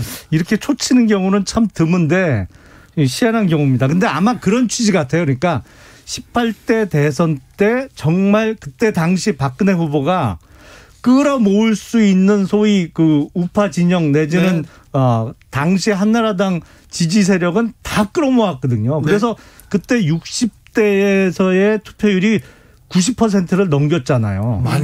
그러니까 정말 해외 모였어요. 출장하고 몸져 누워 계신 분 빼고는 다 투표장으로 나왔다는 얘기가 나올 정도로 어마어마한 투표율이 나왔는데 그래서 사실 그때 52대 48로 이겼잖아요. 그러니까 그 정도로 지금 야당 세력을 결집할 수 있는 후보가 나오지 않으면 질 거다라는 취지로 얘기한 것 같은데 저는 정세 판단을 이준석 대표하고는 전혀 달리하고 있습니다. 하여간 사실은 그때 대선은 박근혜 후보가 여당 후보로 치르는 대선이었죠. 그리고 이명박 정부 5년을 거치면서 물론 잘한 것도 있고 못한 것도 있었습니다만 그 피로도가 좀 쌓여서 그렇죠. 여당이 불리한 선거였어요. 정권 교체 얼마나 컸었죠. 예. 그러니까 박근혜 후보 같은 당시로서는 새 결집을 이끌어낼 수 있는 후보가 있었기 때문에 이길 수 있던 선거였고 내년 3월 대선은 완전히 반대거든요. 지금 문재인 정부의 실정과 여러 가지 잘못된 점 특히 뭐 4단계를 지금 짧고 굵게 끝낸다면서요. 계속 이어가잖아요. 언제 끝날지도 모르는 이런 코로나 그 실정과 관련해서 불만과 어떤 혐오 같은 게 극대치로 도달해 있기 때문에 내년 3월 대선은 야당 후보가 정말로 뭐 전라도 사투리 말로 심한 뻘짓만 안 하면 이기는 선거예요. 저는 이준석 대표는 완전 정세 판단을 잘못했다고 생각을 합니다. 그러니까 하여간 이준석 대표가 5% 이상 차이로 민주당이 이길 것이라고 얘기한 거기 때문에 뭐 한번 믿어보겠습니다. 이준석 대표를요? 네. 아니 그렇게 생각하더라도 그렇게 재수없는 얘기를 그렇게 노골적으로 하면 어떡해요. 그랬습니까? 재수없는 얘기였어요. 당대표라는 사람이. 0335님께서 이준석 대표 말빨로 됐는데 말로는 지려고 안 합니다. 계속 할 거라는 얘기인 것 같은데요. 8372님께서 김용남 후보 또 화이팅 글입니다. 지난 총선 때 길거리에서 최선을 다하던 용남형 모습 눈시울이 붉어집니다. 다음에는 꼭 되실 겁니다. 제가 다 눈물이 지금부터 얘기합니다. 5869님께서 똑순이 최민희 제가 응원하고 있어요. 힘내서 가이버 씨도 미니 화이팅 얘기합니다. 조성빈님께서 한교안 전 대표처럼 원외 대표 출신들은 뭐라도 해야 해서 존재감을 높여야 되는 조바심이 있는 것 같습니다. 그래서 말을 많이 한다 얘기인 것 같습니다. 2081님 이준석 대표가 뭐 어쨌다고 벌써 지적질인지 윤석열 후보와 이준석 대표는 처음부터 잘못된 만남이었습니다. 2661님께서는 제가 볼 때는요 그렇게 입당하라고 해놓고 입당하니까 지지율이 1등인데 다른 후보들하고 똑같이 대접받는 게 싫은 거예요 얘기합니다. 자 민주당으로 우리의 시선을 넘겨보겠습니다. 이재명 경기지사가 네거티브 이제 안 하겠다 선언했습니다. 이 카드를 꺼낸 이유가 뭡니까, 최민희? 우선은 최근의 지지율 흐름을 반영한 겁니다. 그동안에 예비 경선 과정에서 이낙연 후보가 반등해서 치고 올라와서 이낙연 캠프가 한껏 고무돼 있었거든요. 그런데 그렇게 완사이드하게 진행되지 않고 이게 이낙연 후보가 가능성이 생기니까 그때부터 네거티브가 심해지는 겁니다. 네, 그런데 최근의 흐름이 다시 이재명 후보가 민주당 지지자들 사이에서 과반 득표하고 있다는 여론조사들이 나오고 있기 때문에 그 흐름을 반영한 것이기도 하고 무엇보다 중요한 건 이 네거티브 과정에서 이재명 후보와 이낙연 후보의 호감도가 대폭 떨어졌습니다. 네. 그리고 제발 같은 편끼리 싸우지 마라. 이게 민주당 지지자들의 정서가 되었기 때문에 그걸 반영한 거고 보면 이재명 후보가 네거티브 안 하겠다 그러는데 이낙연 후보 쪽에서 흔쾌히 받질 않고 약간 그러면 사과부터 해라 이렇게 나오잖아요. 이거 역시 지지율의 흐름을 반영한 거고 역시 오늘 이재명 후보가 이런 선언을 한 건 1위를 달리고 있다는 자신감에서 나온 거라고 봅니다. 통상 선거 때 우리 네거티브 하지 맙시다. 저부터 안 하겠습니다라는 얘기를 먼저 하는 후보가 대부분 약점이 많은 후보들이에요. 아, 그래요? 네. 그러니까 우리 네거티브 하지 말고 정책 대결합시다. 이렇게 얘기하죠. 그러면 상대방에서 보통 어떻게 받냐면 그래 우리 그러면 네거티브는 하지 맙시다. 다만 검증은 철저히 합시다. 이렇게 봤거든요. 뭐 그 비슷하게 지금 민주당도 돌아가는 거예요. 근데 이런 상대방에 대한 어떤 공격 세례에서 이재명 후보가 불리해요. 보니까 좀 말이 그렇습니다만 이재명 후보 좀 인생을 막 사셨더라고요. 정과가 이렇게 많은지 몰랐어요. 저 이번에 처음 알았어요. 그러니까 음주운전이 이게 꽤 오래된 정가인데 네. 벌금 150만 원이에요. 네. 그때 기준으로 벌금 초범인데 음주운전으로 벌금 150만 원 정도 맞으려면 혈중 알코올 농도가 0.2% 정도 나와야 돼요. 만취 상태였다.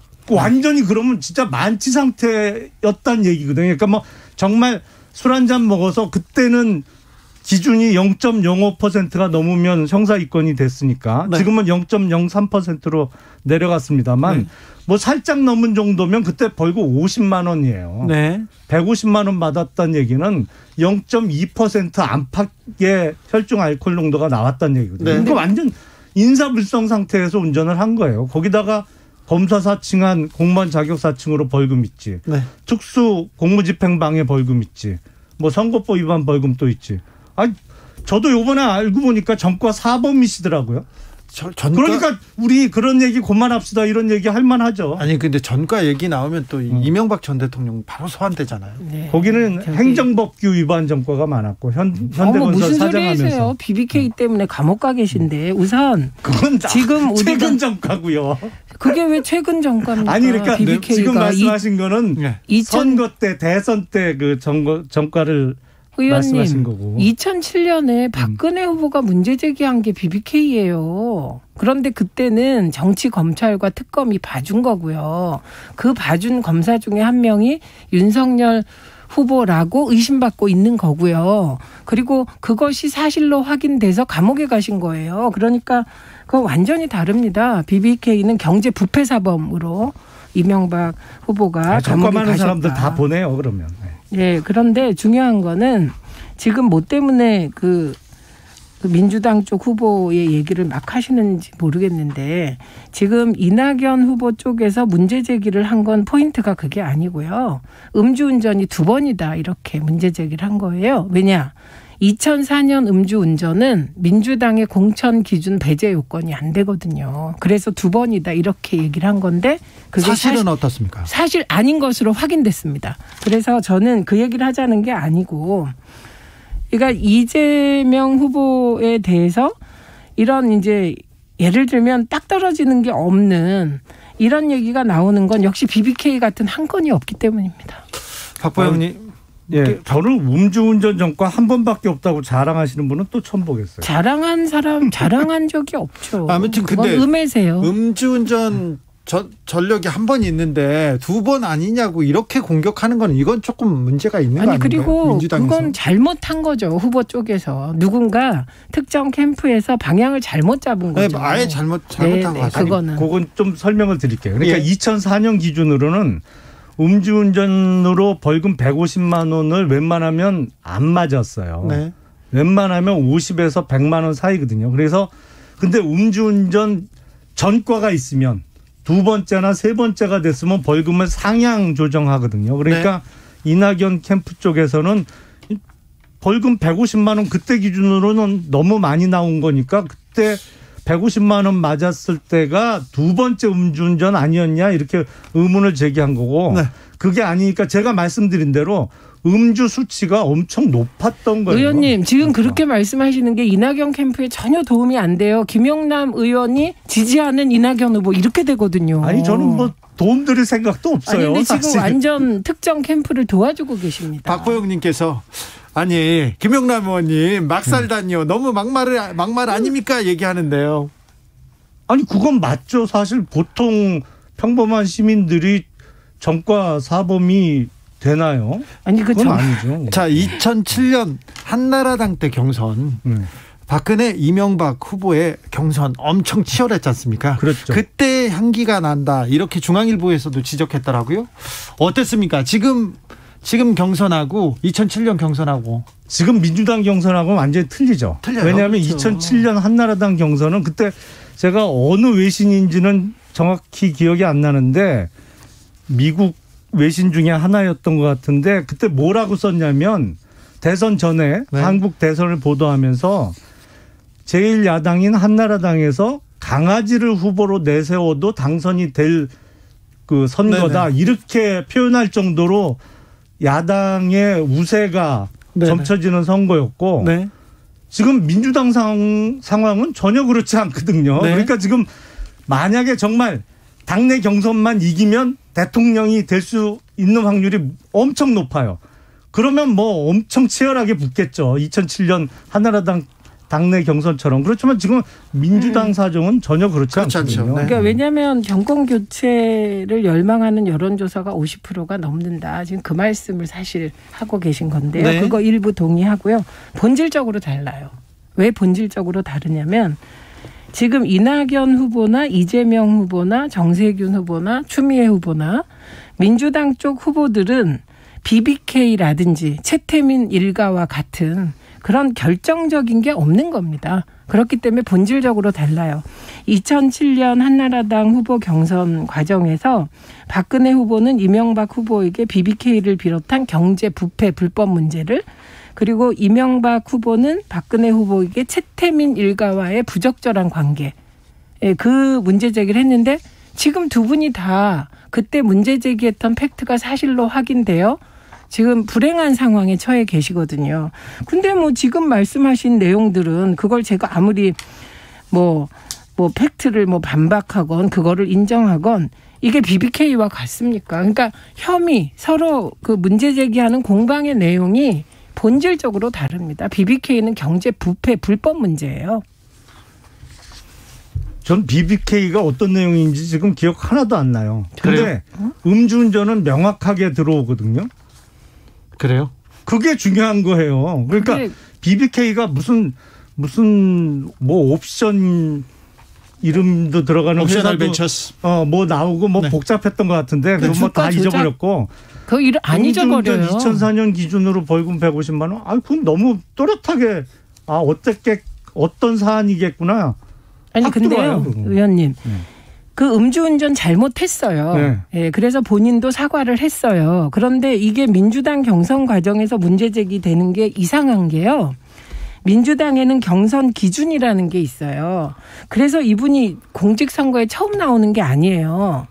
공직선거 기준에 따르면 10년 내 음주운전 2번이라고 되어 있는 거예요. 그렇기 때문에 성남시장도 나와서 당선됐고 2번이나 경기도지사도 당선된 거예요. 그런데 2004년이기 때문에 사람들이 이 얘기 듣고, 저는 사실은 음주운전이 되게 그 본인도 사과했지만 문제라고 생각을 해요.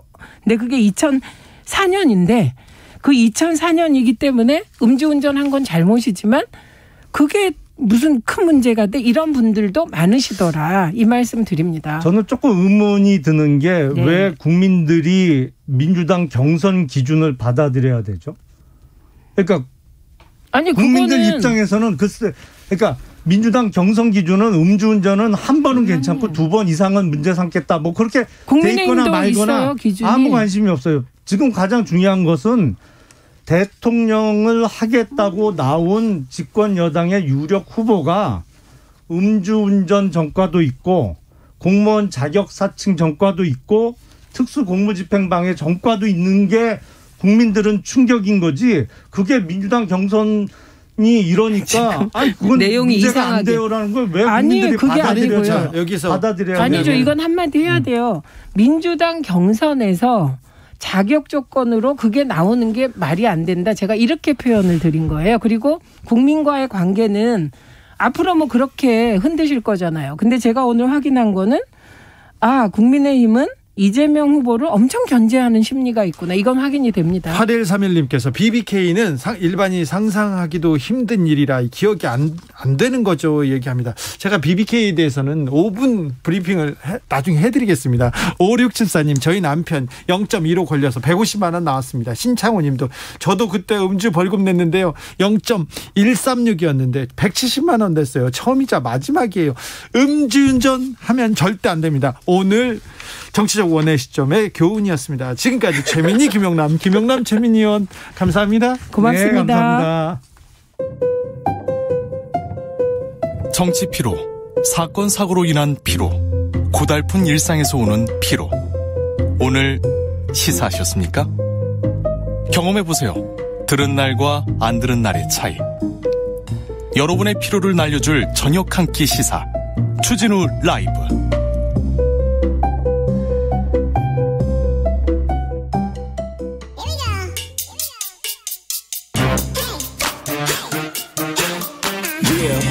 뉴스를 향한 진지한 고민, 기자들의 수다. 라이브 기자실을 찾은 오늘의 기자는 은지옥이요. 시사인 김은지입니다. 네. 김용남 의원하고 최민희 의원은 지금 나가면서도 싸우고 있어요. 이제 그냥 사이좋게 손잡고 가시지. 네. 사이좋게 가세요. 자, 김은지 기자, 오늘 첫 번째 뉴스부터 가볼까요? 네, 말 많았던 2020 도쿄 올림픽이 어제 끝났습니다.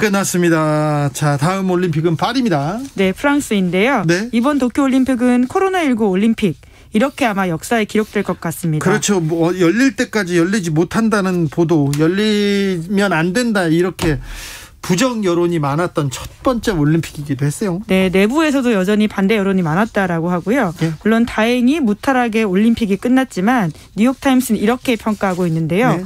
기억에 남을 만한 올림픽이었지만 좋은 이유로 기억될지는 물음표다라고 했습니다. 기억에는 남는데 좋은 기억인지는 모르겠다. 네, 그리고 금메달을 딴 선수조차도 빨리 집에 돌아가고 싶어할 만큼 화려함은 없고 예. 근심 가득한 올림픽이었다, 이런 이야기를 했습니다. 그렇습니다. 예. 지금 뭐 스가 총리는 올림픽을 좀 치러내면 내각 지지율이 좀 반등할까, 이런 계산이 있었을 텐데 그렇지도 않고요. 부정적인 평가가 계속 많고요. 그리고 도쿄 시민들한테는 한 사람당 108만 원의 빚이 쌓였다는 그런 뉴스도 있습니다. 아무튼 선수들이 보여준 열정, 투어는 감동이었습니다. 네, 이제 그 부분이 결국 핵심이라고 할 수 있을 텐데요. 저는 특히 메달 색깔에 연연하지 않은 한국 선수들과 또 이를 응원하는 시민들의 분위기가 굉장히 인상적이었습니다. 엄청나게 달라졌어요. 그렇죠. 옛날에는 한일전에서 지잖아요. 그럼 오지 말아라 막 하고 비난했을 거예요. 그리고 예전에는 메달을 못 달면 막 다 울고 죄송합니다 막 그랬는데 이번에는 좀 달라졌습니다, 확실히. 네, 말씀처럼 한일전만이 아니라 어떤 경기에서도 메달을 제대로 따지 못하면 혹은 은메달, 동메달조차도 가치 있게 여기지 못하는 분위기들이 좀 있었던 게 사실인데요. 죄송하다면서 우는 거 많았잖아요. 네, 그렇죠. 사실 가장 속상한 건 선수 당사자일 템에도 불구하고 그 네. 시민들에게 그런 이야기를 했던 분위기가 있었는데 그런 것이 과거에 비해서 굉장히 옅어졌다라고 볼 수 있습니다. 네. 대표적인 사례가 남자 높이뛰기 결선이라고 할 수 있는데요.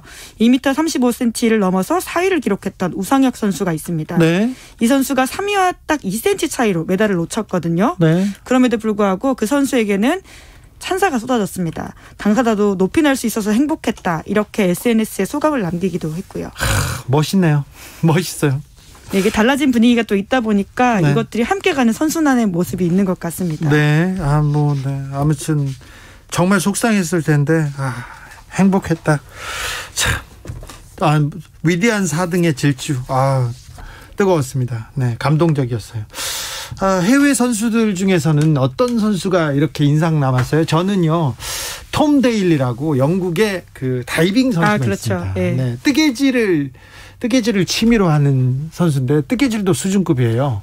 그런데 이분이 성소수자인데 자기가 성소수자라는 것을 더 공포하고 이렇게 행복하게 지내는 모습을 보내면서 이번에 그 많은 사람들한테, 성소수자들한테 행복과 그다음에 용기를 주겠다, 희망을 주겠다고 뛰는 모습에 굉장히 또 감탄하기도 했습니다. 네, 그러니까 스포츠는 스포츠 자체이기도 하지만 결국 사람 이야기이기 때문에 그것이 주는 스토리가 굉장히 인상적인 게 많은데요. 네. 조금 안타까운 의미에서 해외 언론이 가장 주목했던 사건은 이겁니다. 벨라루스 육상 선수의 망명 소식이었는데요. 네.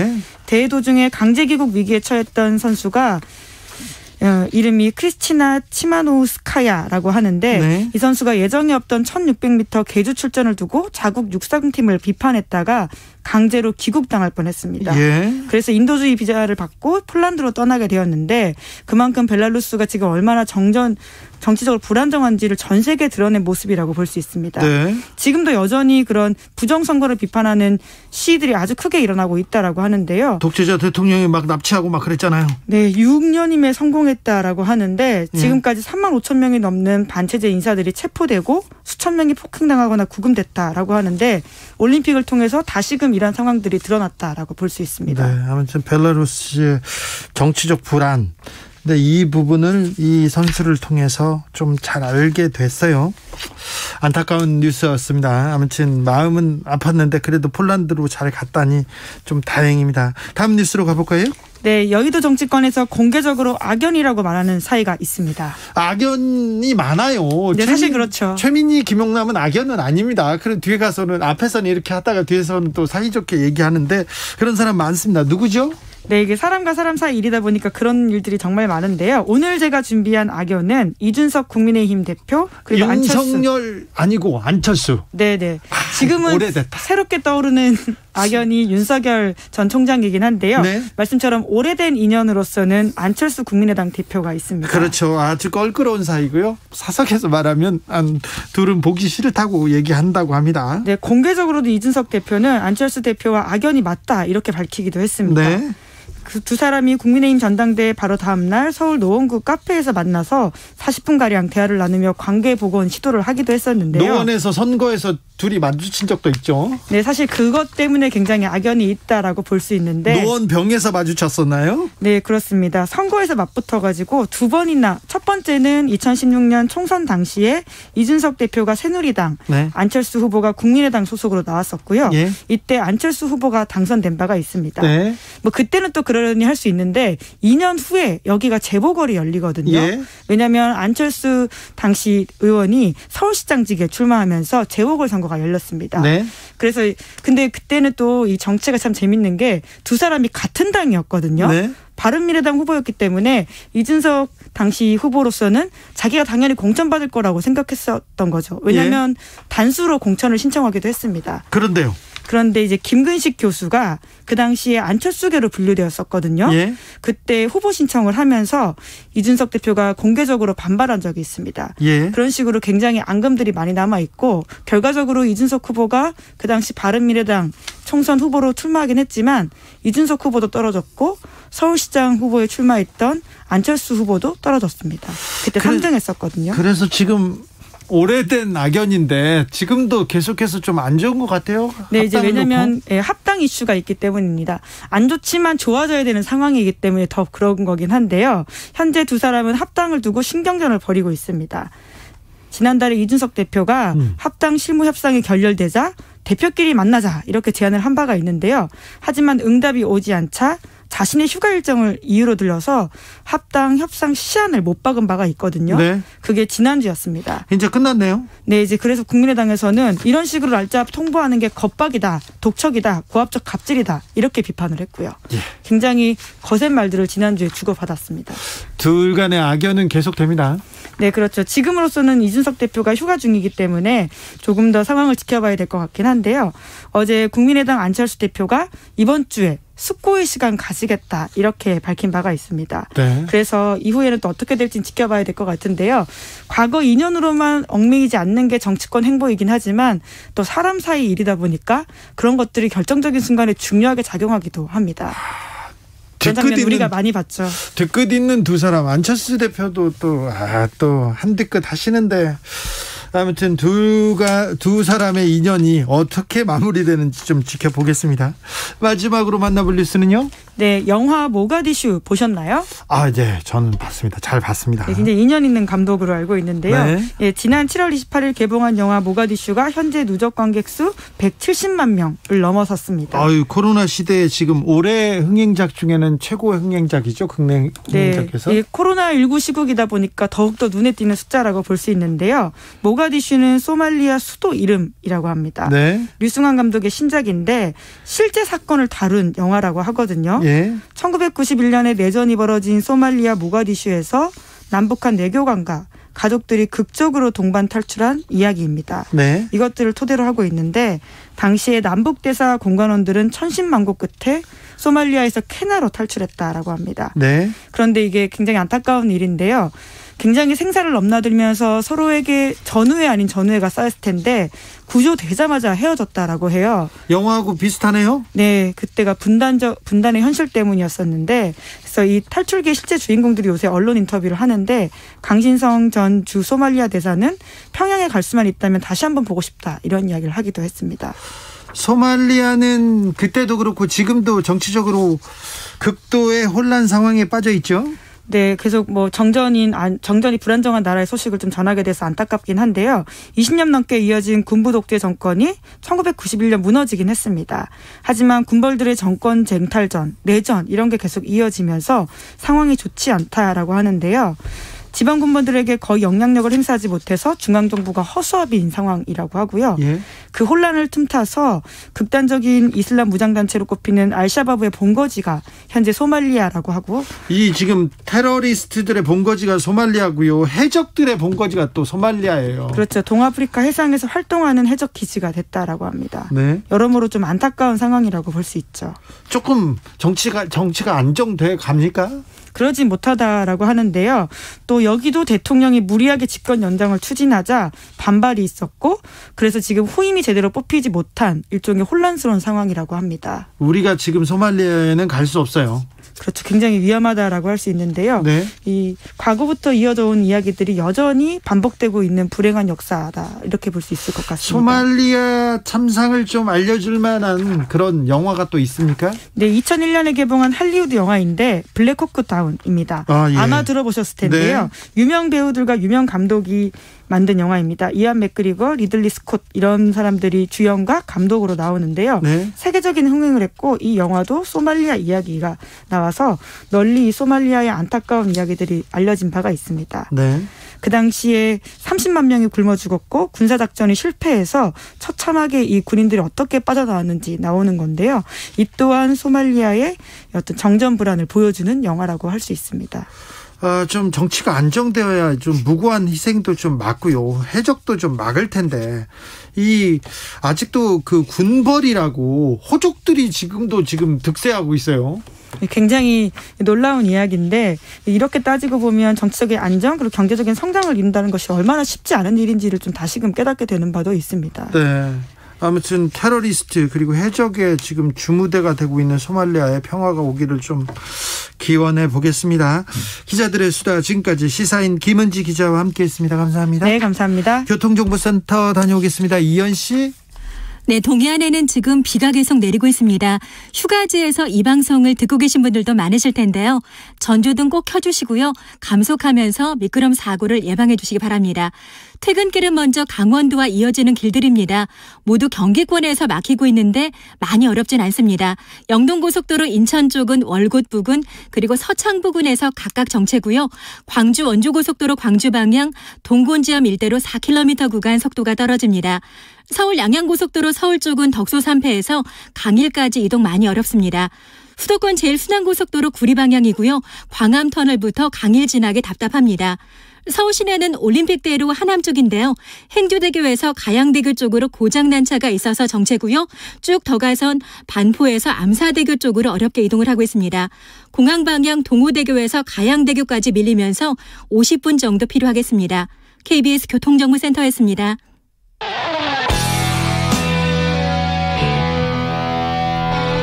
스치기만 해도 똑똑해진다. 드라이브 스루 시사 주진우 라이브.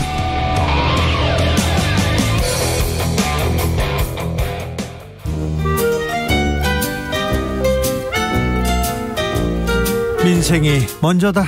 함께 잘 먹고 잘 사는 법 찾아보겠습니다. 민생과 통하였느냐. 생생민생 통.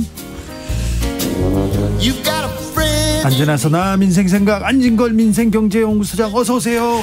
네, 안녕하십니까. 오늘은 어디서 그렇게 또 바쁘게 오셨어요? 오늘 또 여러 군데 갔다 왔는데 네. 제가 지난주에 이제 최저임금 인상이 범죄로 가는 분들이나 네. 또는 임대차 3법을 너무 공격하는 분들의 이제 반박 좀 했더니 네.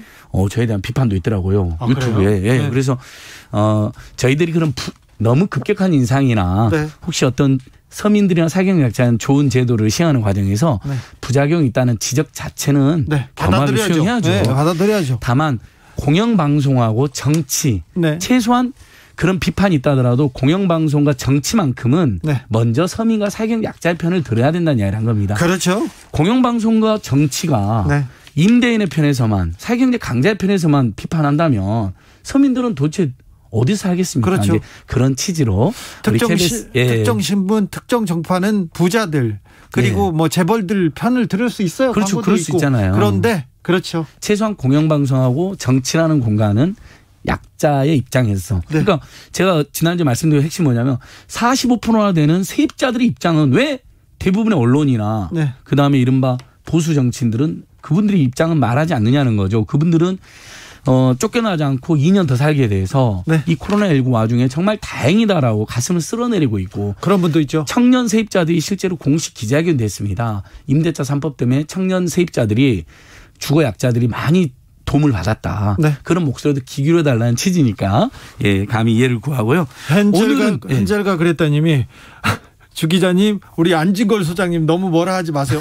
네, 그렇지 않습니다. 내가 얼마나 그런 댓글도 있어. 주 기자님이 왜 뭐라 세우냐 그래서 제가 그분들한테 아는 분이 연락을 드렸어요. 그게 아니라 둘이 컨셉이다. 톰과 제리다. 제가 제리면 주 기자님 톰처럼 저를 뭐라 세우지만 그 짧은 시간에 더 많은 이야기를 하기 위함이다. 양념이니 걱정하지 마시라고 말씀드렸습니다. 걱정하지 마십시오. 덕분에 안예스님께서 안진걸 소장님 응원합니다만 오늘은 토픽을 좀 다 하고 갔어요. 오늘은 짧게 볼게요. 자, 지금 이제 라디오는 안 보이지만 유튜브에는 보는데 오늘 여기 맥도날드 본사에 제가 2차 항의 방문. 맥도날드 맥날 그다음에 나빠. 그 맥도날드 지점 직영점 앞에서 직접 1인 시도하고 왔습니다. 제가 맥도날드 모자랑 옷도 갖고 왔는데 오늘 뭐 그 알바분들 모자가 잘 안 맞는다면서요? 모자가 너무 작아서 지금 쓰지 못하는데. 그 알바분들의 수고가 느껴지더라고요. 더운데 유니폼 입고 모자 쓰고. 근데 바지 주머니가 진짜 없어요. 맥도날드요? 핸드폰을 사용하지 못하게 하려고. 특히 식자재 부엌에서는요. 특히 이번에 공익제보가 있었잖아요. 정말 저는 이번에 KBS 공영방송에 감사하게 됐는데 KBS 뉴스를 통해서 널리 알려지는 겁니다. 자, 맥도날드가 햄버거병으로 문제가 됐어요. 있었죠. 그래서 자신들이 부엌을 공개하고 식자재 위생을 강화하게 돼서 이른바 냉동식품에서 해동을 하게 되면 유통기한이 남았어도 2차 유효기간인 걸 부여해가지고 그 안에 처리하겠다. 지나면 안 쓰겠다고 약속했는데 우리 KBS 뉴스에 보니까 너무 충격적이잖아요. 스티커 관리를 하잖아요. 유통기한을 하루나 이틀 뒤로 미루잖아요. 그래서 저희들이 결국은 이거 맥도날드의 알바 직원이 이걸 공익제보한 거예요. 공익제보죠. 국민권익위원회랑 KBS에. 그러면 칭찬을 받아야 돼요. 본인이 물론 그런 행위에 가담한 거에 대해서는 지적도 받아야 되지만. 아니 칭찬받아야죠. 맥도날드는 그런데 그분에게 3개월 정직이라는 엄청난 중징계를 때리고 알바 책임으로 몬 겁니다. 그래서 우리 국민들의 첫 번째 분노. 아니 맥도날드가 햄버거병으로 걱정을 끼치더니 여전히 어떻게 유통기한을 조작할 수 있느냐. 최근에 무슨 부정식품이나 그 이하도 먹을 수 있어야 된다는 한 정치인 때문에 사람들이 예민해져 있는데 이것까지 지금 겹쳐진 겁니다. 근데 알고 봤더니 알바 책임으로 몬 거예요. 그래서 제가 2번 오늘 오전 11시 반까지 항의방 본사 갔다고 서울 종로의 보신각 건너편에 종로타워에 본사가 있더라고요. 그런데 이제 발표된 거 보니까 이제 뭐 대책은 세우겠다 됐는데 400개 전수 매장을 전부 조사를 해야 되는데 노무법인한테 조사를 맡긴다는 거예요. 이걸 노무법인에 맡기면 어떡합니까? 이건 소비자 단체나 위생 전문가들이 참여해서 400개 매장에서 스티커 거래가 있었는지 꼼꼼히 살펴봐야 되잖아요. 그래서 그 부분이 미흡한 단체를 받고 있고 알바에 대한 징계 처리나 알바에게 책임을 전가에 대한 사과를 하지 않는 거예요. 그래서 알바 노조를 중심으로 맥도날드에게 사회적 책임을 촉구하는 대책위원회가 꾸려졌습니다. 그래서 저희가 1인식까지 하고 왔는데요. 이번에 또 뭐가 알려졌냐면 맥도날드가 알바들에게 딱 최저 시급만 주는 것도 확인이 된 거예요. 지금요? 작년 매출만 우리 애청자 여러분 깜짝 놀랄 거예요. 햄버거를 팔아서 1년 동안 얼마나 벌었을까? 저도 좀 놀랐어요. 얼마나? 작년 매출만 9,800억.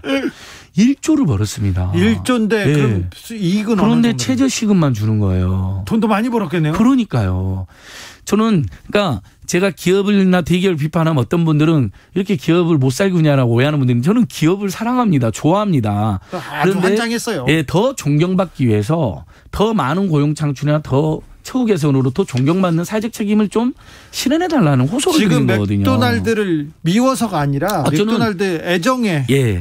그래서 지금 이제 많은 시민들과 소비자들이 그 맥도날드 패티라든지 식자재 위험하다라고 해서 영구적인 불매선언도 하시는 분도 있지만 어쨌든 이번 대책에서는 한시적 불매운동. 알바에게 책임을 전가하지 말고 사과하고 오히려 징계를 처리하고 뭐 주인은 줄 수 있지만 네. 그다음에 식자재 400개 매장, 400개 넘는 매장이 있는데 네. 전수조사를 해라. 외부 전문가들이나 네. 위생 전문가들 참여한 속에서 요것을 받아들일 때까지 제가 이제 불매 운동을 지금 하고 있습니다. 안진걸 소장은 맥도날드를 불매합니다. 그런데 알바의 중징계가 철회될 때까지 불매합니다. 네. 그다음에 400개 매장에 전수조사를 해서 국민들에게 그 위생 정도를 낱낱이 고백하고 제도 개선을 해라는 호소를 드립니다. 알겠습니다. 맥도날드를 미워하고 그런 거 아니고. 전혀 그렇지 않습니다. 맥도날드를 최저시급만 주는 거라면 미워할 겁니다. 좀 영업이익이 1조, 그 매출이 1조가 올해는 매출이 1조가 넘어갈 전망이거든요. 그러면 최저시급 플러스 알파로 좀 그래도 미국의 그 아마존도 최저시급만 준다는 비판 받아가지고 요즘에 시급을 계속 올리고 있거든요. 아마존도 좀 그렇게 따라가 줬으면 좋겠습니다. 알겠습니다. 맥도날드를 좋아합니다. 환장까지는 그 단어는 잘못됐습니다. 사과하겠습니다. 다른 프랜차이즈 업체들도 맥도날드를 보고 좀 각성해야 될 텐데. 다 지금으로서는 두 가지를 주의해야 되는 거죠. 우리 국민들께서 건강에 대한 염려가 많잖아요. 특히 패스트푸드나 이런 데에서 혹시라도. 많이 먹잖아요. 특히 서민들이나 청소년들이 많이 찾거든요. 또는 노동시간에 쫓긴 직장인들이 많이 찾습니다. 그래서 저렴한 걸 어쩔 수 없이 먹는 분들도 많은데 니들 저렴한 거 먹으니까 대충 먹어. 이런 사고를 하면 곤란합니다. 그렇지 않죠. 저는 정말 예전에 너무 힘들 때 참여연대 다니던 때 최저임금도 못 받거나 최저임금만 받는 적이 있었는데 10년, 20년 전에. 그래서 유통기한 지난 김밥 같은 거 먹을 때 막 눈물 나고 그랬어요. 편의점 주님하고 친해지잖아요. 그럼 유통기한 좀 지난 거 버려야 되는데 저한테 막 주고 그랬거든요. 제가 돈이 없으니까 그거 먹었는데 그거 어쩔 수 없이 먹는 거 있잖아요. 어쩔 수 없이 먹더라도 기분 아주 찝찝하고 더럽습니다. 그러니까 최근에 뭐 부정식품 그 이하도 먹을 수 있어야 된다.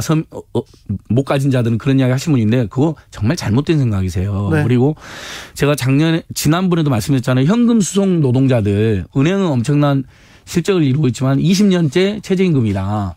이분들한테 가서 최저임금 범죄가 인상이 범죄라 그러면 그분들 피눈물 흘려요. 그렇죠. 이 맥도날드 알바들도 이번에 이야기를 하시더라고요. 그 얘기를 하더라고요. 최저임금 인상이 범죄면 이분들이 요구사항이 이거예요. 맥도날드 본사에 100원만 올려달라는 거예요. 최저임금을요. 최저시급을.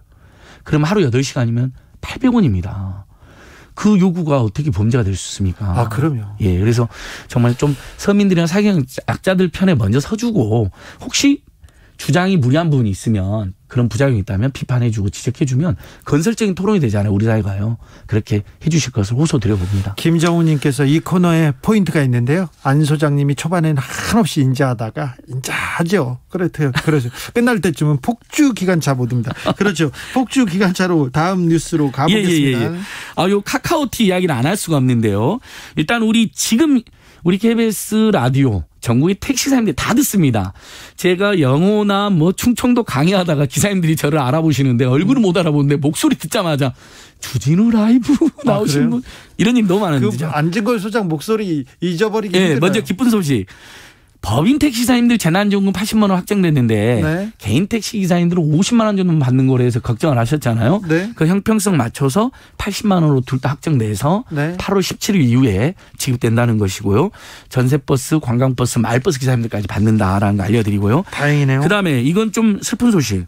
카카오 택시가 우리 택시 부를 때 조금 더 빨리 부르면 소비자 입장에서는 1,000원 내는 스마트 호출이 있었는데 이걸 최대 5,000원까지 올린 거예요. 스마트 호출 5,000원 그러면 지금 요즘 생활물가 많이 올랐잖아요. 저도 계란 사러 갔다 깜짝 놀랐는데 이거 굉장히 소비자들 지금 걱정이 크고요. 결국 1,000원에서 5,000원을 올렸다고요? 그러니까 그걸 선택할 수는 있게 되어 있습니다. 근데 택시가 안 잡힐 때는 최대 5,000원까지 내야지 빠른 배차를 해주는 거예요. 근데 이게 소비자 입장에서도 카카오가 이제 현재 택시 호출 시장의 80% 이상의 점유율을 차지했어요. 거의 이제 독점 상태로 가고 있는데 그럼 기사님들은 제가 기사님들한테 너무나 이야기를 많이 들어서 꼭 해드릴게요. 기사님들이 다 공감하실 거예요. 일단 카카오가 원하는 방향이나 콜 많은 곳에 정보를 주고 원하는 방향의 콜을 잡으려면 99,000원을 내게 만들어요. 이게 프로 멤버십이라는 제도거든요. 그러니까 택시사님들 근데 그걸 가입 안 하고 있잖아요. 그러면 콜이 안 잡히는 거예요. 그러면 기사님들 누구는 콜 잡히고 누구는 안 잡히면 어떨까요? 어쩔 수 없이 가입하겠죠. 그다음에 카카오 블루라는 카카오 택시 제도가 있는데 이건 매출의 20%를 내야 되는데 자 카카오 앱을 통해서 호출을 통해서 매출 20% 내는 것까지는 너무 비싸지만 이해를 하겠다는 거예요. 근데 길 가다가 이렇게 손님 잡는 경우 있잖아요. 네. 그분들까지도 20% 매출 내게 수수료 내게 하는 거예요. 이건 말도 안 되죠. 그러니까 이건 부당합니다. 그래서 그럼 그게 어떻게 하냐? 손님인지 어떻게 하냐 그랬더니 미터기를 카카오티가 교체 요구한대요. 그까지 다 잡을 수 있는.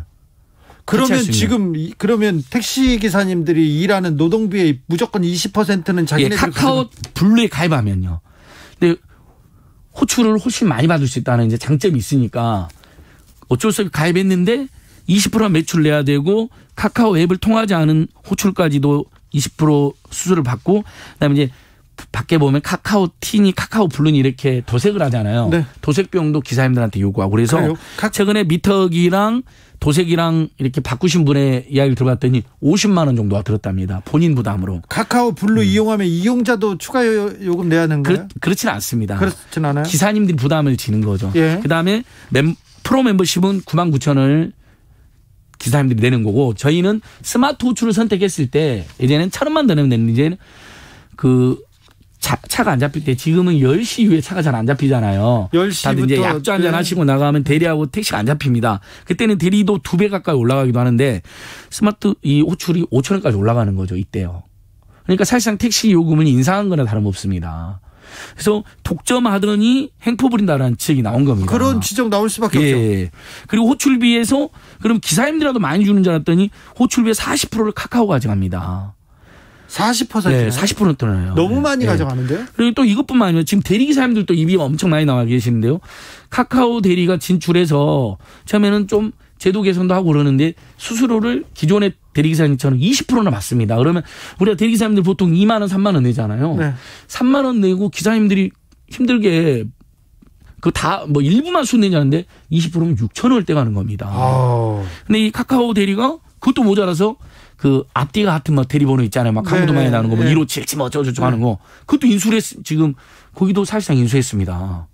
그러니까 이 너무 문어발, 심지어 문어발이 아니라는 거냐. 문어발보다 훨씬 많은 발을 막 뻗쳐서 지네발로 가고 있다라는 비판을 받고 있습니다. 이거 심각한데요. 저는 아무튼 그래서 지금 택시 노조랑 택시 사업자들이 공정의 진정서도 내놨거든요. 이것은 시장 지배적 사업자 또는 우월적 지위를 악용하는 거다. 지위를 남용하는 거다. 이건 저희가 계속 강력히 대응할 생각입니다. 왜냐하면 소비자들의 요금도 올랐고 기사님들의 부담도 늘어난 거기 때문에. 이건 조금 말이 안 됩니다. 조혜숙님께서 카카오블루 일반 호출보다 비싸요 얘기하는데 카카오가 지금 공룡이 되어서 지금 소비자하고. 헷갈리면 카카오블루가 비쌉니다. 제가 방금 전에 열어봤는데 카카오티 열면 여러 가지 프로그램 나옵니다. 뭐 벤티도 나오고 뭐도 나오는데 다 일반 호출 빼고는 다 최소 몇천 원에서 몇만 원까지 비쌉니다. 맞습니다. 정정해드립니다. 아무튼 카카오가 지금 엄청나게 큰 회사가 되어가는데 지금 독과점 상황에서 지금 계속 돈을 올리고 있네요. 맞습니다. 그래서 카카오 티 문제에 대해서 소비자 단체 그다음에 택시 기사님들 노동자 단체들이 일종의 대책회의로 만들어서 좀 소비자들이나 노동자들의 행포를 좀 줄여나가는 부담을 좀 줄여나가는 대응 활동을 지금 기획하고 있습니다. 그래야 될 것 같습니다. 자, 다음 뉴스로 가볼까요? 이거 아주 반가운 뉴스인데요. 공공 배달앱이라는 거 있습니다. 우리가 그 배달앱 그다음에 쿠팡이츠 등등해서 이거 이용하다 보면 정말 산더미 같은 일회용품 나오고 막 엄청 고민이 많은데요. 그다음에 기사님 자영업자들 수수료 너무 비싸다. 많게는 15%까지 받는다. 이것 때문에 고민하시잖아요. 그래서 아예 배달앱을 이용하지 않고 전화로 그냥 주문하신 분들도 있습니다. 그러면 배달앱 수수료는 안 떼가잖아요. 근데 그것 때문에 군산시가 먼저 작년에 역전의 명수잖아요. 군산상고가. 그래서 배달의 명수라는 걸 냈는데 자리를 잡은 거예요. 그걸 경기도가 도입을 한 거예요. 이름이 배달 B급인데 6개 시도에서 이건 말해드려야 돼요. 화성, 이천, 파주, 오산, 양평, 연천 6개 시도에서 민간 배달앱의 주문을 넘어선 겁니다. 그러니까 다 공공이 배달앱을 만들 때 실패할 거다 그랬는데 그렇지 않은 거예요. 지자체가 진심을 다해서 정책을 준비했고 시민들이 호응해 준 거예요. 그다음에 자영업자들도 호응해 주고 왜? 수수료가 1%밖에 안 됩니다. 가입비하고 광고비가 없고 수수료가 1%밖에 없잖아요. 그러면 배달앱은 수수료 가입비 광고비도 내야 되고 상단에 띄우려면 광고비 더 내야 되고 수수료를 많게는 15%까지 떼갑니다. 그런데 수수료가 1%밖에 안 되니 얼마 그러니까 어느 정도냐면요. 올 2천만 원 매출 가맹점이라면 올 120만 원 이상의 영업비용 절감이 가능한데 영업비용이 절감됐다는 건 자영업자의 소득이 120만 원 늘어났다는 거잖아요. 영업이익이. 그럼 만약에 내년에 최저임금이 5만 원, 10만 원 가까이 올랐다 하더라도 알바 청년 2명 썼는데 최저임금 20만 원 늘어났는데 배달앱을 공공배달으로 잘 쓰면 120만 원이 늘어나는 거니까 최저임금 인상도 감당이 가능하잖아요. 아, 예. 저희는 이것을 바로 생활 속의 경제민주화이자 상생이라고 보고 있거든요. 예. 그리고 이어서 이게 이제 전국적으로 퍼지고 있습니다. 인천 지역의 공공배달앱 이름은 배달이음입니다. 네. 지역 앞에하고 배달하고 연결해서 배달이음. 그래서 이 부분은 우려가 있었지만은 사실 안착을 하는 단계다. 소비자들과 자영업자들과 지자체가 힘을 모아서 일종의 민간 배달앱의 대기업 배달앱의 횡포를 극복한 사례로 굉장히 긍정적인 평가를 받아야 된다. 그야말로 상생이네요. 맞습니다. 아유, 잘하고 있네요. 더 잘 됐으면 좋겠습니다. 8237님께서 부산에도 배달앱 만들어주세요 얘기합니다. 예, 다른 지자체도 지금 군산하고 경기도 사례를 벤치마킹하면서 퍼져나가고 있는 거로 확인됐습니다. 0798님께서 소장님도 힘든 때가 있었군요. 그래서 약자편에서 일하시는군요. 감사합니다. 힘들어도 약자편 힘든 과거가 있어도 약자편에 서지 않는 사람들도 많은데요. 안진걸 소장이 훌륭해서 근데 그렇습니다. 힘든 과거가 없어도 약자편을 들어주신 분도 많잖아요. 네. 이번에 실제 착한 임대인이 10만 명이 넘는 걸로 확인이 됐어요. 마지막 뉴스로. 네. 무려 4,800억 가까운 임대료를 깎아줬어요. 알겠습니다. 18만 명의 임차인이 그걸로 이득을 받습니다. 훌륭하십니다. 근데 건물이 작은 건물주들이 많이 동참했더라고요. 정말 고마운 분들입니다. 네, 감사합니다. 생생민생통 안진걸 소장이었습니다. 감사합니다. 예, 감사합니다. 오늘도 수고하고 지친 자들이여 여기로 오라. 이곳은 주기자의 시사 맛집 주토피아 주진우 라이브.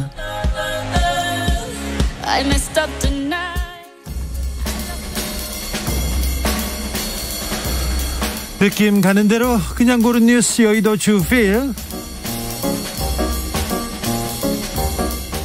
우리 선수들 어디 있나요? 폐막식 중계 한국 패싱 2대1 기사인데요.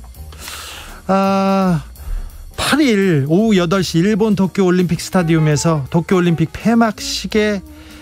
폐막식이었습니다. 그런데 한국 선수단 입장했어요. 그런데 한국 선수들이 보이지 않습니다. 중계 화면에서 항공샷으로 전환됐습니다. 한국 선수를 보고 싶은데 잡히지 않는다고 중계방송 진행하던 사람들도 시민들도 다 안타까워했습니다. 참 각국 선수들이 어우러져서 춤추고 기뻐할 때도 한국 선수들은 볼 수 없었어요. 참 일본답네요. 일본다워. 웃겼어요. 네, 알았어요. 삼성 이재용 부회장의 가석방 결정됐습니다. 13일 이재용 부회장은 밖으로 나오게 돼 있습니다. 0153님께서 이재용 가석방 때문에 항의 차원에서 주진우 라이브 하루 결방하죠. 아무것도 내보내지 말고. 여긴 KBS 공영방송인데 어찌 될지는 모르겠습니다. 아무튼 이재용 부회장 가석방이 결정됐다고 합니다. 아이들 웃음 줄어든 어린이 대공원 동물들이 웃는다. 경향신문 기사인데요.